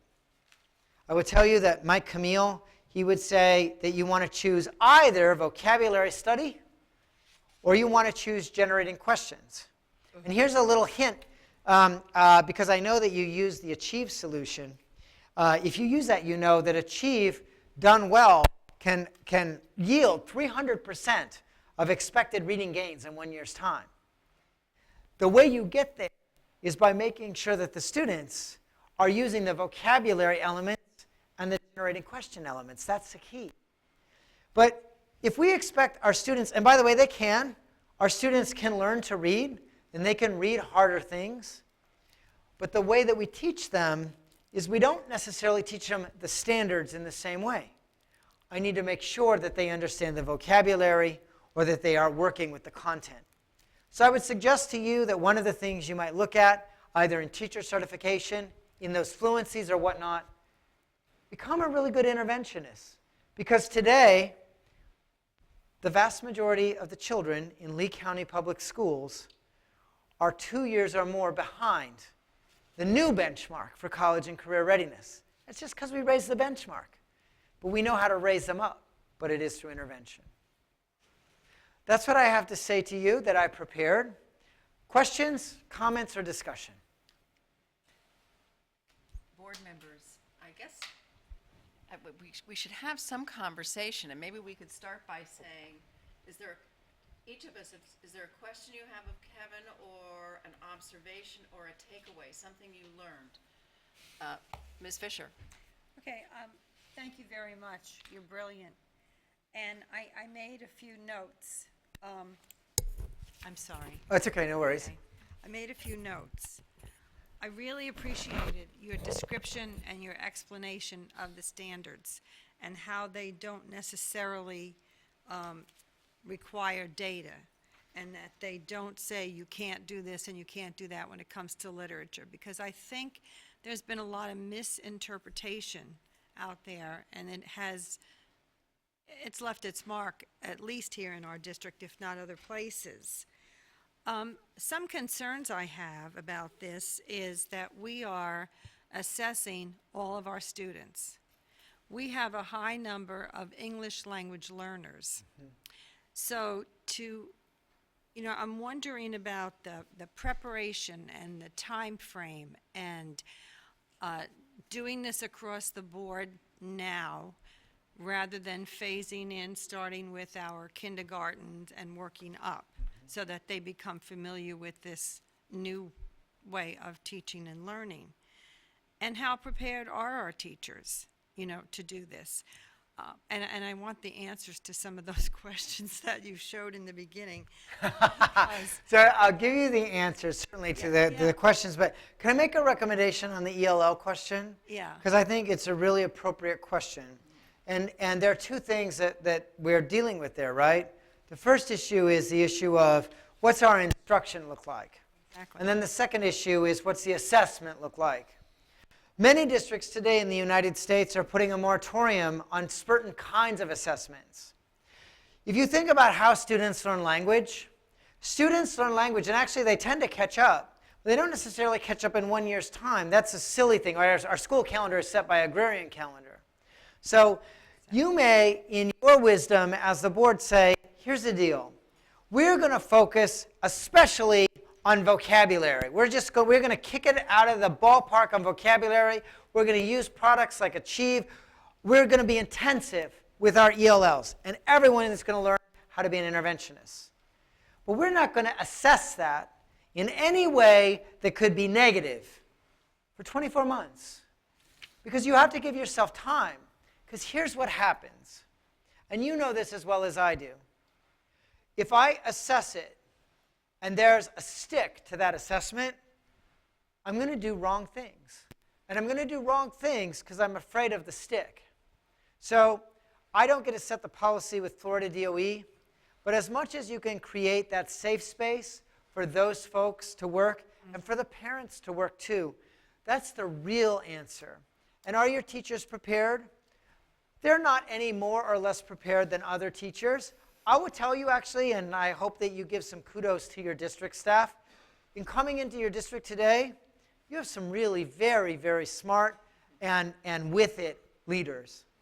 But you're looking at 5 years, 6 years to really understand it.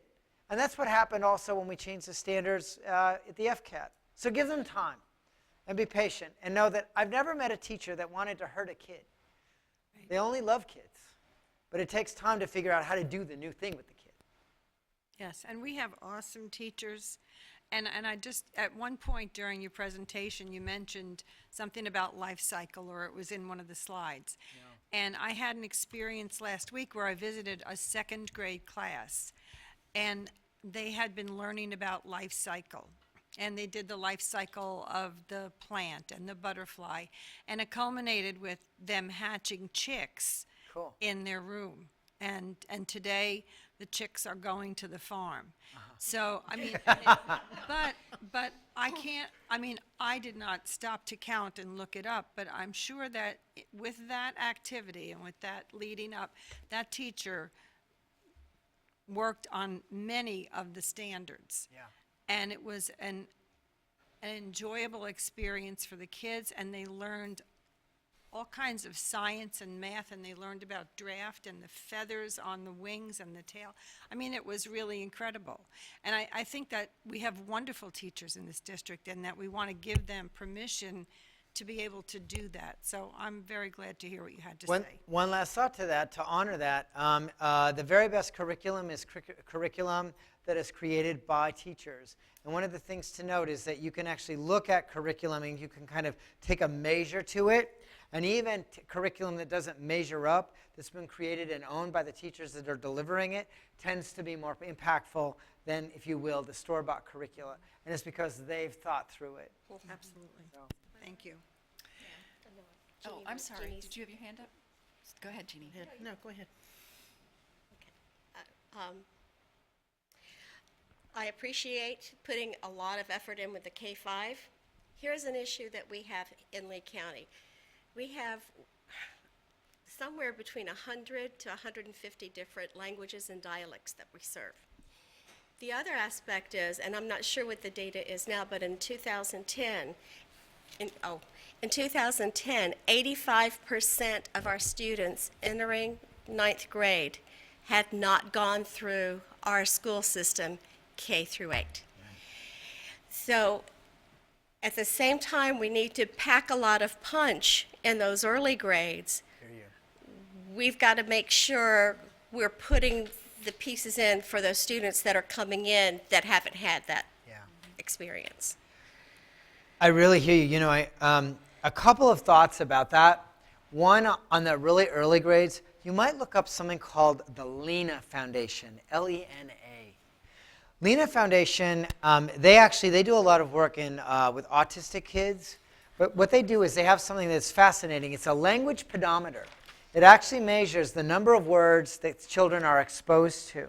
And the research is phenomenal. In the impact, it's kind of like if you know your number of steps and you can change it, Right. the impact to the students. So that's one. Secondly, relative to those kids who are coming in 9th grade, I would strongly suggest, if you aren't doing this, that you create a committee with your community to look at high school reform. And when I say reform, I really mean redesign. The average progress of a 12th grade student in the United States for college and career readiness is negative 26%. I'll say that again. The average progress towards college and career readiness outcomes of a high school senior is negative 26%. That's from the ACT. They go backwards. Our high schools, for a long time and for a variety of reasons, have ended up being a place where we become very much traditional, and it's really much harder to go forward. And it feels really high stakes because you've got grades and you've got graduation, you've got GPA, all of these kinds of things. I participate in redesign, for instance, in Hawaii at a place called Castle High School. And one of the things that we learned there was that the community really has to own this school first and to have that discussion before they decide how to move. But it will have to happen eventually. And it has to happen in part because of the kids who come in 9th grade. But it will be the hardest thing that we do. And I think nationally, we probably will not do it really for the next 5 or so years. But it's on the radar screen. Well, maybe Lee County will lead the way. I have no doubt. Mrs. Dozier. Well, you know, I heard you say that something of the nature, we don't need to punish children for learning. We don't need to, you know, they don't need to feel that there's something punitive about when they're learning. So I'd like to know, what is your opinion of using the high-stakes test to promote students on to the 4th grade? And I know that this board has a very strong opinion about that. We've been all over the news, not only here in the state, but also nationally, because we have parents that are very outspoken about that. And what is your opinion about doing that with 3rd graders? You know, up until recently, you know, it was used for diagnostic purposes, and now we are using it for punitive purposes. We're using it for, you know, I mean, basically we are shutting kids down at the 3rd grade level. Right. So the way I would answer that would be specifically, instead of an opinion, to talk about what has to happen to the kids who are not promoted. Because if you look at the research on the students who are not promoted, out of the third grade who are held back at the third grade, those students are very significant, I mean, actually exponentially more likely to drop out. Absolutely. And so the remediation that's required is such that when they enter sixth grade, that student not only has to be on level, but that student has to cognitively and psychosocially feel that they are successful. Very likely that's going to require one or two people inside of the school system who take them under their wing as a very strong mentor to get them over that. The reality is that for the majority of our students, it is a hurdle that they will never overcome.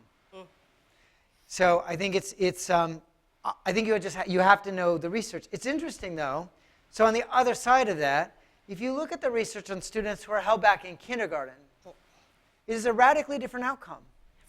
The students who are held back in kindergarten, as a matter of fact, there's emerging research. There isn't enough, at least that I have read, to say it definitively. But because they tend to be just a bit older than their peers, we know that students who are just a bit older and physically more mature than their peers from that early grade tend to do better. They tend to have more confidence. They tend to be more likely to be leaders inside of their classroom. So I would say that we know that there are students who come in who are very, very, very ill-prepared. We know that if we hold them back in third grade, they are very likely not going to succeed. I think we should look at what we do really early on. The last thing I would say is, and you know this, I realize you always come to the literacy things, don't you?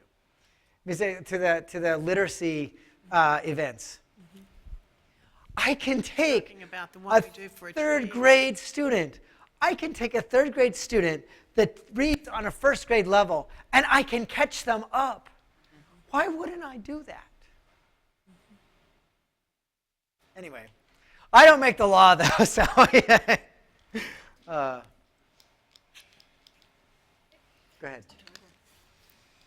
well, thank you. No, I was just, during our break, I had asked Kevin, because this material is really great, and I see where we need to be and where we as a country and where we need as a school district. My concern was, having an eighth grader myself, I have an eighth grade, advanced eighth grader, that given the fifth grade synthesis question would struggle. Matter of fact, all of her, most of those kids I know in her class that are all, advanced kids, they would all struggle, and that's, they're that far behind. So my question is, we take this standard and we turn it on, all those kids from third to seniors, they're all 2 grades behind. They're all going to fail. And my question is, how are we addressing that problem? Moreover, and that was the question, even our teachers, our teachers are used to teaching at the level we're at now. Now we expect them to be 3 levels higher. How are we going to get there?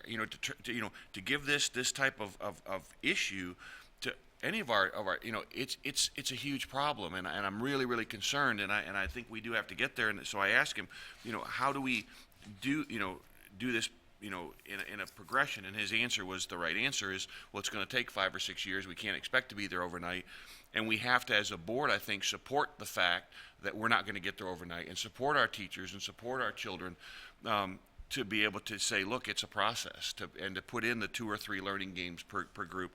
But one of the things that I got, looking at the standards and understanding the puzzle, I think is part of it. But I think in the curriculum, and I haven't seen it, and again, that doesn't mean it's not being happening here at the district, because I haven't seen a lot of things. But when he made the position about what is sixth grade about, it's about getting the big picture. And then at that point, then you develop the strategies. Okay, if that's how we're going to get the big picture, and do we, and I asked, to Kevin, do we have that for every grade? The answer is yes. And that's curriculum, and I think that's really where, that's where parents need to see. If you're, in sixth grade, this is where we're going. That the parents understand that. I'm bringing my daughter, my wife on Wednesday to have this learning, because I think if they were to understand this is what we're trying to achieve and this is where we're going, it makes a whole lot more sense than just all these things changing so quickly that they're just, everybody's underwater. It's like, we understand you're underwater, you're going to come up for a breath, and we're going to grab you. So I think that there's a lot of work that we have to do that I think every district has to do, and I appreciate Kevin's enlightenment for this, but I think that we have our work cut out as well. But and so does Dr. Graham and her staff. I mean, not something I don't think any of us can't do, but it's just right now it makes me, tight-chested. So my question would be, how do we go about it? How do we have that conversation? How do we have an understanding as a district about what our vision is and what our goals are, short-term, medium-term, long-term, with respect to standards? How do we embrace it in a way that provides both a goal, but also it provides the appropriate support for the people who have to meet that goal? And that's the conversation I would like to see us have. Because I think we need to give the superintendent both direction and some confidence that we are, as a group, we're on the same page with respect to standards and how we're going to get there as a district. And Pam, you had your hand up. Well, one thing that I'll go back to, something that Kevin said, is the importance of the PLCs. We really need to help our administrators with finding helping so that they know how to help guide the teachers for developing their PLCs, so they are not just, they're actually looking at the student work, that they're actually looking to see where the kids aren't getting it and places where they need to make adjustments. So they're actually learning and teaching each other. And of course, then beyond that is too what we're able to provide for them as far as staff development. Yes, Dr. Graham. I'd just like to insert a couple of things while you're having this conversation, which I'm very excited that you're having it, by the way. And Kevin, thank you. A couple of things Kevin said this morning that I heard him say again, and I'm going to ask for some acknowledgement of some things that are going on in this district as you talk, because there's a lot of talk at this table always about teachers and what we need to do for them. I heard Kevin say it twice today, and it's how I have worked since I got here. The principal, the principal, the principal. And so we have worked very, very hard for the last 18 months to develop instructional leaders in our principals. I know there's also a piece of management to that, but we've spent a lot of time and energy, which is why I was so grateful when you all approved NISL. And but I just want to throw out there that we are working very hard to be sure that our principals are instructional leaders first. And that has, you talk about the shift for teachers and how they have to, they've got to teach differently. You have to lead differently to be able to get them there. And so that's happening. I will tell you that principals are just now going through their mid-year reviews with their school execs, and every day they come over and say, you just wouldn't believe how they're talking about what's happening in their building and what's happening with their teachers and what they're learning. So I would like you to acknowledge, even if you don't do it verbally to me, but I want you to know as a board that our leadership is leading the way in this. The other thing Kevin said today, he said it this morning, and it hit me, and I think Mr. Toiber and I share this. We want things done right now. And we think it ought to be able to be, things ought to be able to be fixed quickly. I've acknowledged this is a large organization, and it's like turning a ship on a dime in many ways. But Kevin said, and he said it to you all this afternoon, this is a generational effort. And I am going to say that it is unlikely that it will be completed in my tenure or your tenure on the board. This is probably the first time school reform has a chance of actually making a difference, in my opinion, because there's been lots of iterations of that over time. But if we're allowed as educators to stick to this long enough before the next great thing comes around, I do believe that the whole idea of standards-based teaching and learning is what's going to make a difference globally for our students. I truly, truly believe that. And the intervention research and the research for our at-risk students says that those interventions take time, and they have to be combined with engagement and with standards, a standards-based curriculum, engagement, and PLCs are considered one of the best ways for teachers to have those conversations, which I will tell you is what they've been doing for a time. And you all have had differing opinions on PLCs, but I continue to believe, and we are working actively. Our PLCs are growing. Our teachers are, now they're at the point that those who don't have a large group in their school that are of the same subject, particularly at the upper level, they're now using technology to have cross-county PLCs. And they've done that on their own because they've seen the value of it. So there are really, really good things happening, but the engagement and the PLCs and the standards-based curriculum, those are the three major interventions that are considered to help at-risk students. And those, if you look at our work and if you look at what we've put out there for a year and a half, those are our academic priorities. And so we're on a good path, and to have the board have a conversation about how do we support that, and it goes to the professional development, and that went by the wayside for several years, and you all have been very supportive as we've brought it back. But those things that we bring to you,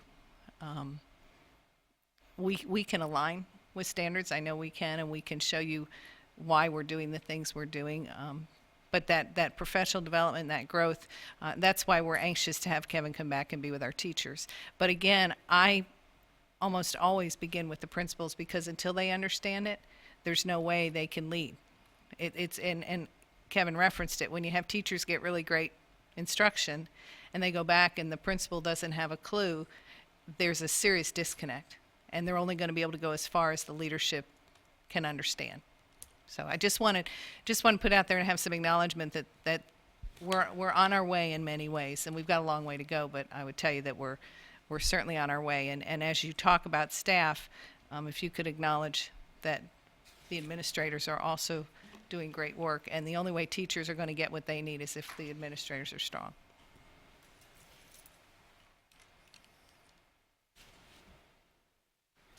Yes, Mrs. Fisher. Didn't mean to stop the conversation, just wanted to throw that in there. And thank you for that.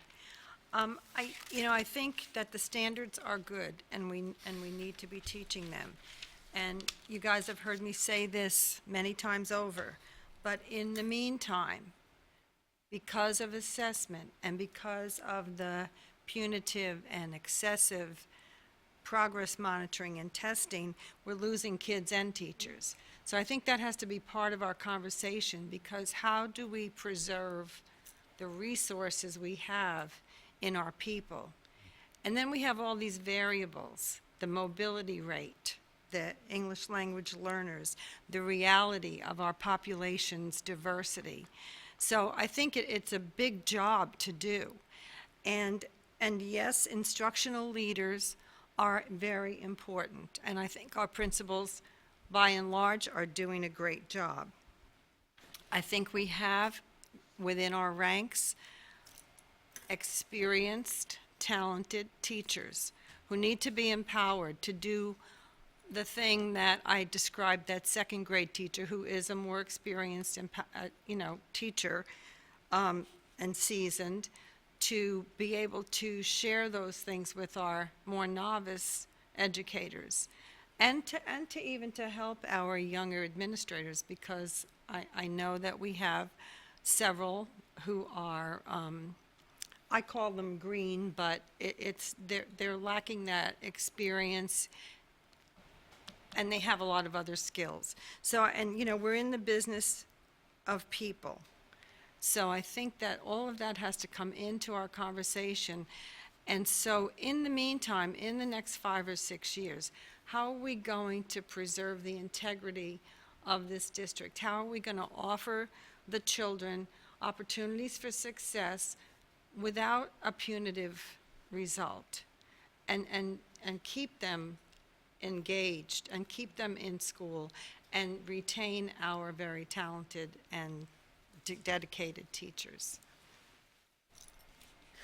I guess what I would like to do is just ask the board, first of all, do we accept the separation of standards from assessment? And do we want to be a district that believes that teaching and learning should be based on the standards, assessments aside? Is that the kind of district we are? Is that how we see ourselves? Is that part of our vision?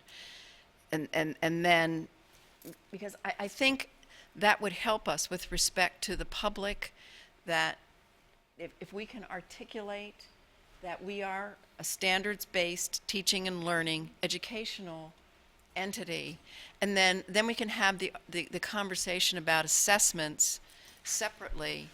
And I think at that point, our responsibility is with the legislature, and the district superintendent is with how she and her leadership, school leadership, how they're going to tackle the problem of assessment that supports the standards that we adopt. Pam? Another thought that occurs to me too is making sure our teachers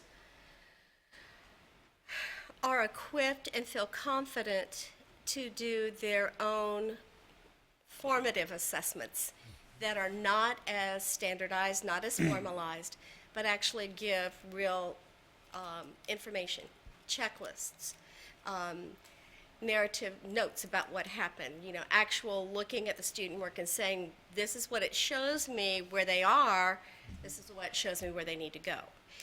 And that's more, that helps a teacher better prepare sometimes than something that's a more formalized, formative assessment. If I could say something about that, something to consider in your own language and the work with the administration. If I talk about formative assessment, because of all of the things that have happened over the last decade, many of our teachers believe that I'm talking about a test. I have never met a teacher with their salt that doesn't walk into a room and formatively assess what's going on. Exactly. Get information and use that information. And if we change up the conversation to be about formative information, if you think about a PLC should be bringing formative information back, right? If I honor that, I ask about that, I say to the teacher, this becomes really important, that's a way to help that teacher to, I think, get over some of those psychological humps. But sometimes our teachers feel like they're not doing it right, or they don't have the test. I actually have one client, and the district decided to make bi-weekly formative assessments. I hope that we don't do that here, because it actually ended up harming the teacher's own process. So it's about that formative information. And agree, and again, the research would say very strongly that taking the information back and using it is key. Which I want to say one other thing about assessment, and I loved how you put the issue, assessment versus standards. If you were going to buy one thing, buy something that lets you see how each and every one of your students reads. Okay. It's going to be a different thing, K2. Going to be a different thing after that. But look at that. I would tell you that you can see good data really around every 6 to 8 weeks in how those things work. But at a board level, I would want that on my dashboard. That's the key. The single best predictor of college and career readiness is how that student reads. And it's crazy to me because I will tell you, I say that all the time. We know from reading first, everybody agrees that it matters. I have yet to meet a district in the United States that could tell you where every single one of their students reads on an ongoing basis. You mean both based on a type of a Lexile scoring or? Yes, I would look at a Lexile score. Lexile score essentially is content agnostic and is an indicator that's aligned to the standards. In K2, actually, Malbert would tell you look at DIBELS, because DIBELS is a different kind of score, and you're looking at some different kinds of strategies. And then you can look at assessment that tells you a little bit more about the student's progress toward very specific kinds of outcomes over time. But frankly, if you evaluate a student's ability to use vocabulary in between a Lexile-based assessment, that's another really great way to see. But without that, without knowing how your students are progressing in their ability to read, you are truly leading blind. Okay, a thought that came to me as you were talking about the DIBELS and the Lexiles and so on. Of course, the state developed the FAIR assessment. I like that.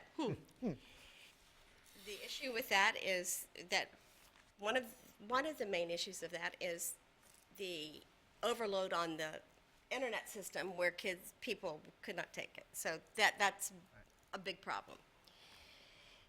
But in general, because I know that within the FAIR piece, that within K-12, they do have those DIBELS component. And I also know that you are able to see the Lexile, and you're also able to see the levels of knowledge that they're able to do with the questions. So you do get that information. In general, what are your thoughts regarding the FAIR assessment? Well, I think that FAIR, like many other state assessments, number one, you have an issue of how constantly you get information and how it's going to be used. Actually, FAIR does still generate Lexiles, but they don't publish them out. But if I had nothing else, I would use the FAIR assessment. I don't think you get the data often enough, but I think that it is useful or usable data. It's probably some of the most usable data that you actually get from Florida DOE.